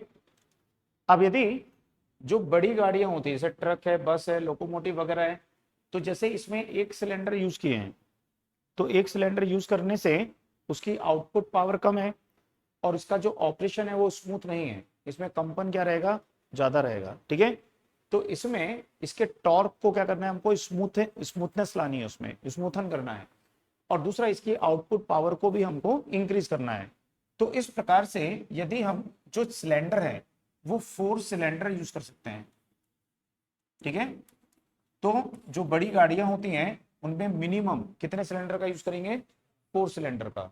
तो 4 सिलेंडर यूज करने से क्या होता है, उसमें सीक्वेंस रहता है ऑपरेशन का, कि पहले ये सिलेंडर में कंबशन होगा, उसके बाद में इस सिलेंडर में होगा, फिर इसमें होगा। तो उससे क्या होता है, टॉर्क जो है वो यूनिफॉर्म होता है, एक समान टॉर्क वहां पे प्राप्त होता है। नहीं तो एक बार कंबशन हुआ फिर दूसरे कंबशन में टॉर्क में क्या आएगा, समय गैप आ जाएगा। तो जब कंटिन्यू आएगा, ठीक है, जैसे आपको बोला कि एक ये टाइम को शो कर रहा है, यहाँ पे एक स्ट्रोक आया कंबशन का, कौन सा स्ट्रोक आया, पावर स्ट्रोक। यहाँ पे एक पावर स्ट्रोक आया तो इतने समय में आ रहा है ना, तो फिर ये एक झटका इधर लगेगा, इतने समय के बाद एक झटका लगेगा। तो इससे बेटर है कि यहाँ पे हम क्या कर लें, ऐसा 4 स्ट्रोक ही लगा देते हैं, 4 सिलेंडर लगा दिए, ऐसे 4 सिलेंडर। तो ये पावर दिया, जस्ट उसके बाद ये पावर दिया, जस्ट उसके बाद ये दिया, ये दिया, तो टॉर्क कैसा रहेगा, यूनिफॉर्म, पावर कैसी रहेगी, यूनिफॉर्म रहेगी। तो इसके लिए नंबर ऑफ सिलेंडर्स को क्या करेंगे, बढ़ा देंगे, मिनिमम 4 यूज करेंगे, ठीक है। तो यदि बोल रहा है कि ज्यादा सिलेंडर की कोई गाड़ी है तो उसकी आउटपुट पावर क्या हो जाएगी, वहां पे बढ़ जाएगी। तो जितने ज्यादा सिलेंडर होते हैं उतनी आउटपुट पावर उसकी बढ़ जाती है और टॉर्क भी उसका वहां पे स्मूथ हो जाता है, ठीक है। इसके बाद में जैसे सीसी बोलते हैं, सीसी का मतलब क्या होता है, क्यूबिक सेंटीमीटर। जब बोलते हैं इतने सीसी की गाड़ी है, उतने सीसी की गाड़ी है, तो सीसी इसको बोलते हैं क्यूबिक सेंटीमीटर, ठीक है। यानी कि सेंटीमीटर का क्यूब, इसको क्या बोलते हैं, क्यूबिक सेंटीमीटर। तो सेंटीमीटर क्यूब को क्यूबिक सेंटीमीटर बोलते हैं। अब ये क्यूबिक सेंटीमीटर का क्या मतलब होता है, तो हम देखेंगे कि यहाँ पे जो ये पिस्टन होता है, ये पिस्टन मैक्सिमम यहां तक जा सकता है, ठीक है, यहां से यहां तक अप्रोच कर सकता है मैक्सिमम, और नीचे डाउन जो है वो मैक्सिमम यहां तक आ सकता है। तो इतने एरिया में ये पिस्टन क्या करेगा, मूव करेगा। तो उस एरिया में जितने मैक्सिमम और मिनिमम एरिया में ये मूव कर रहा है उसका हम क्या ले लेंगे, वॉल्यूम, आयतन ले लेंगे। तो उसको क्या बोलेंगे कि इतने सीसी का इंजन है, ठीक है। तो जैसे सिलेंडर है, कोई ऐसा सिलेंडर है ये, है ना,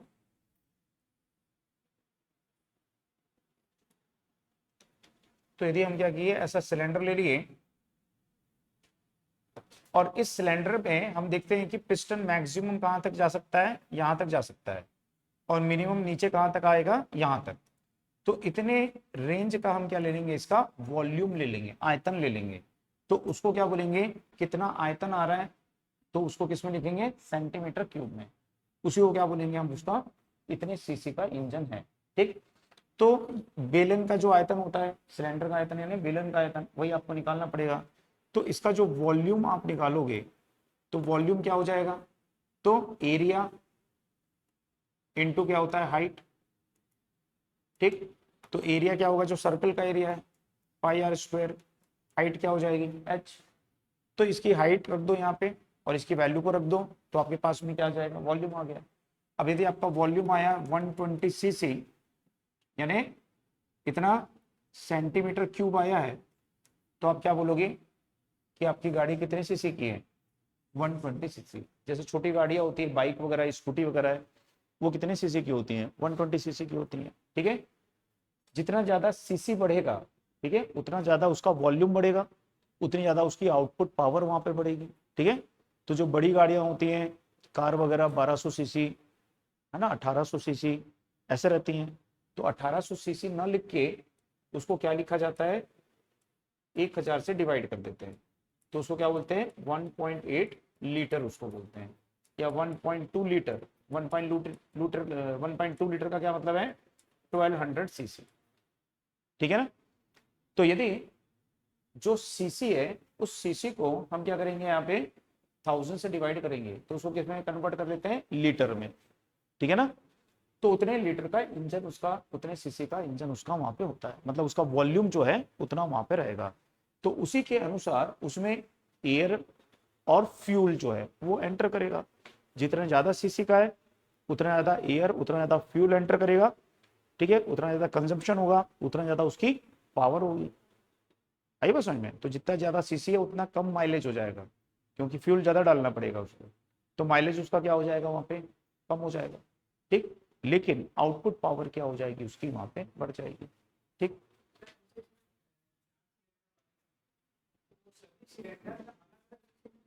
नहीं नहीं, सभी सिलेंडर का सीसी समान होता है। जैसे 4 सिलेंडर की गाड़ी है, ठीक है, तो इसमें कितने सिलेंडर हैं, यहाँ पे 1 2 3 एंड 4। इसका सीसी है मान लो 30 सीसी, इसका 30 है, इसका 30 है, इसका 30 है, तो हम क्या बोलेंगे, ये 120 सीसी की गाड़ी है, ठीक है। तो सबका सीसी क्या करोगे आप, ऐड कर लोगे, तो उतना सीसी की गाड़ी हो जाती है। ऐसा नहीं कि 30 है तो 30 सीसी बोलेंगे, नहीं, 120 सीसी की गाड़ी उसको बोलेंगे। नहीं नहीं, even number, cylinder even number में रहते हैं ना, ऑड में नहीं रहते।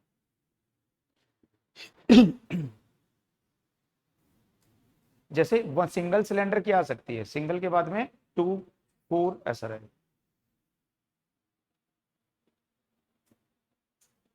हो गया, नोट कर लिए इसको नोट कर लो।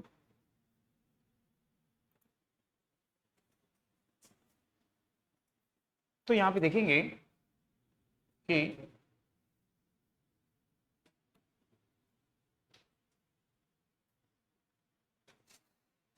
जो होता है बाह्य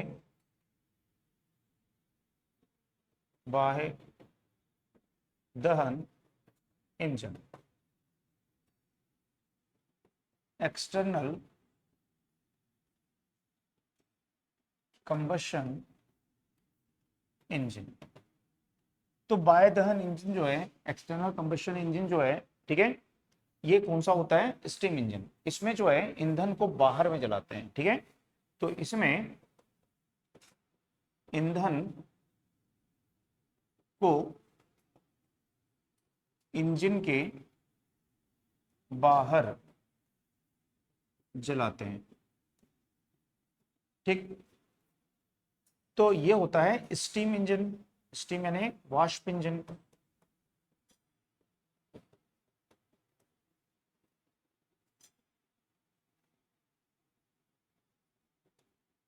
और इसके जो आविष्कारक हैं वो कौन है, जेम्स वॉट।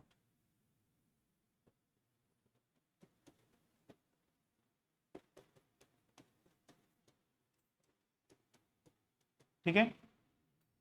और इसकी जो दक्षता होती है वो कैसी होती है, बहुत कम होती है। इसकी जो दक्षता है वो बहुत कम होती है, लगभग 20% इसकी दक्षता होती है, बहुत कम दक्षता है, ठीक है। भारी होते हैं ये, भारी,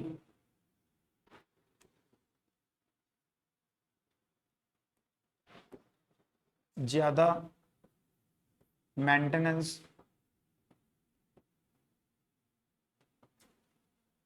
ज्यादा शोर,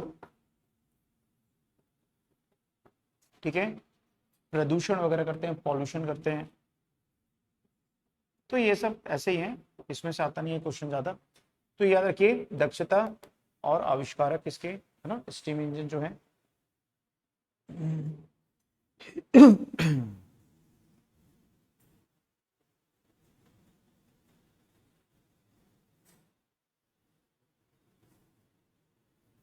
ठीक। तो स्टीम इंजन देखे हो कि नहीं आप लोग, नहीं देखे हो, स्टीम इंजन देखे ही नहीं हो। अच्छा। तो स्टीम इंजन जो थे ना, पहले जो आते थे ट्रेन में चलते थे, लोकोमोटिव्स, ठीक है। तो वो जो स्टीम इंजन होते थे उसमें इस प्रकार से केबिन होता था ऐसा, ठीक है ना, ऐसा ड्राइवर का केबिन होता था, यहाँ पे बॉयलर लगा होता था, बॉयलर है। इस बॉयलर में क्या होता था, वाटर, ठीक है। यहाँ पे ड्राइवर के केबिन में, यहाँ पे क्रू मेंबर होते थे, कोल को कंबशन करते थे, कोल को जलाते थे यहाँ पे। तो जब कोल को यहाँ पे जलाते थे तो उसकी हीट से पानी गर्म होता है, और क्या प्रोड्यूस्ड होती है यहाँ पे, स्टीम। यहाँ पे लगे होते थे ऐसा सिलेंडर, और उस सिलेंडर में लगे होते थे ऐसा पिस्टन, और यहाँ पे होती थी इसकी ऐसा व्हील, और ये इसके साथ में इस प्रकार से ऐसा जुड़े होते थे, ठीक है। तो स्टीम की पावर के कारण इसको कंप्रेस करेगा बाहर की तरफ, तो ये इसको व्हील को धकेलेगा ऐसा, इसको बाहर निकालेगा पिस्टन को, तो ये ऐसे उसको धकेलेगा, ठीक है। तो ये जो चलते थे इनका जो मोशन होता था वो स्मूथ नहीं होता था, ठीक है। तो थोड़ा स्मूथ बनाने के लिए इनमें आपस में कपलिंग कर देते थे ऐसा कि ये एक साथ घूमे हैं, ठीक है। फिर भी मोशन जो है इनका यहाँ पे स्मूथ नहीं होता था, ठीक है। पॉल्यूशन बहुत ज्यादा होता है, तुरंत आप इंजन को स्टार्ट नहीं कर सकते हो, इंजन को स्टार्ट करने में समय लगेगा, कोयले को बर्न करोगे, वाटर हीट होगा, स्टीम जनरेशन होगी, एक पर्टिकुलर टेम्परेचर पे पहुंचेगी, एक प्रेशर पे पहुंचेगी, तभी इंजन रन करेगा वहां पे। तो कम से कम 2 घंटे का समय, 3 घंटे का समय इंजन को स्टार्ट करने में लगता था, ठीक है। तो इस तरह से ये इंजन होते थे, बहुत ज्यादा पॉल्यूशन इनके द्वारा होता था, तो इनको बंद कर दिया गया। एफिशिएंसी बहुत कम है, 20% लगभग इनकी एफिशिएंसी, ठीक। अब इसमें जो इंजन से रिलेटेड कुछ और इस टॉपिक से रिलेटेड कुछ क्वेश्चंस यहाँ पे हैं, उन क्वेश्चन को यहाँ पे देखते हैं।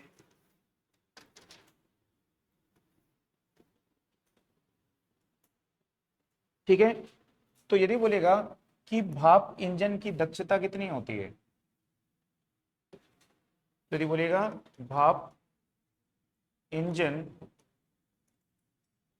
की दक्षता,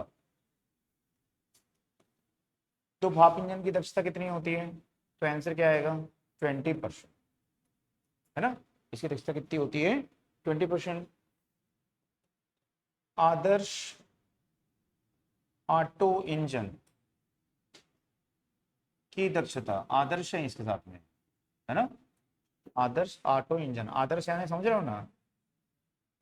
तो आदर्श ऑटो इंजन की दक्षता कितनी हो सकती है 50।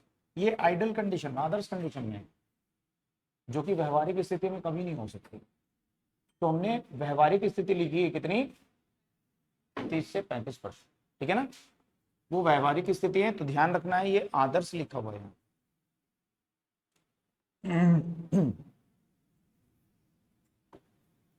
इसके बाद में बोलेगा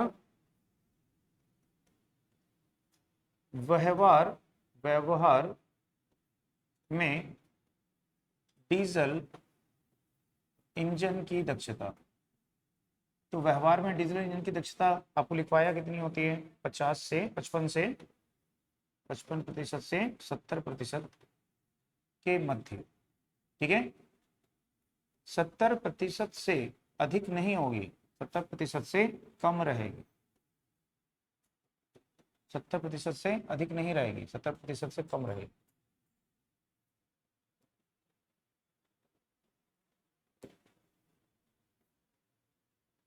ये तो आपको बता दिया कि घर में यूज जो करते हैं रेफ्रिजरेटर, उसमें किसका यूज करते हैं, है ना, वो याद रखिएगा। निम्न में किसकी दक्षता, किस इंजन लिखते हैं, किस इंजन की दक्षता अधिकतम होती है।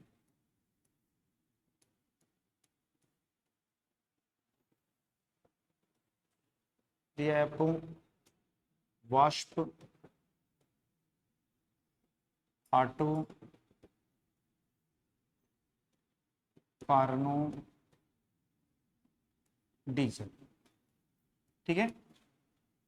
तो यहाँ पे किसकी दक्षता सबसे ज्यादा होती है, कार्नो, कार्नो इंजन की दक्षता सबसे ज्यादा है ना। आदर्श इंजन है ये, व्यवहार में नहीं है, आदर्श है। तो इन सब में सबसे ज्यादा दक्षता किसकी है, कार्नो इंजन की, ठीक है, इसको याद रखिएगा।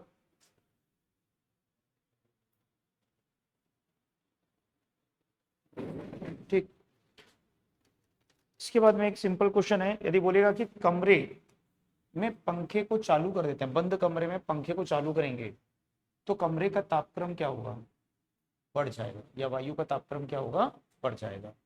क्योंकि जब पंखा घूमता है तो वायु के कणों को क्या करता है, काटता है वो, तो जो एयर मॉलिक्यूल होते हैं वो एक दूसरे से टकराते हैं, काइनेटिक एनर्जी, तो उसके कारण क्या होगा, हीट प्रोड्यूस्ड होगी, तो कमरे का तापक्रम क्या होगा, वहां पे बढ़ जाएगा, ठीक है।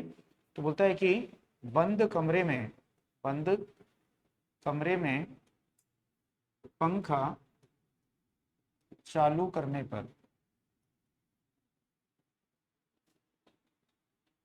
कमरे का तापक्रम क्या होगा, तो आपका आंसर आना चाहिए बढ़ जाएगा, ठीक। तो इसको नोट कर लीजिए। अब इसके बाद में नेक्स्ट क्लास में देखेंगे नया चैप्टर, दोलन के बारे में देखेंगे। दोलन में से भी बहुत क्वेश्चन आते हैं, है ना, पेंडुलम, पेंडुलम देखे हो, हाँ उसमें से बहुत क्वेश्चन आते हैं।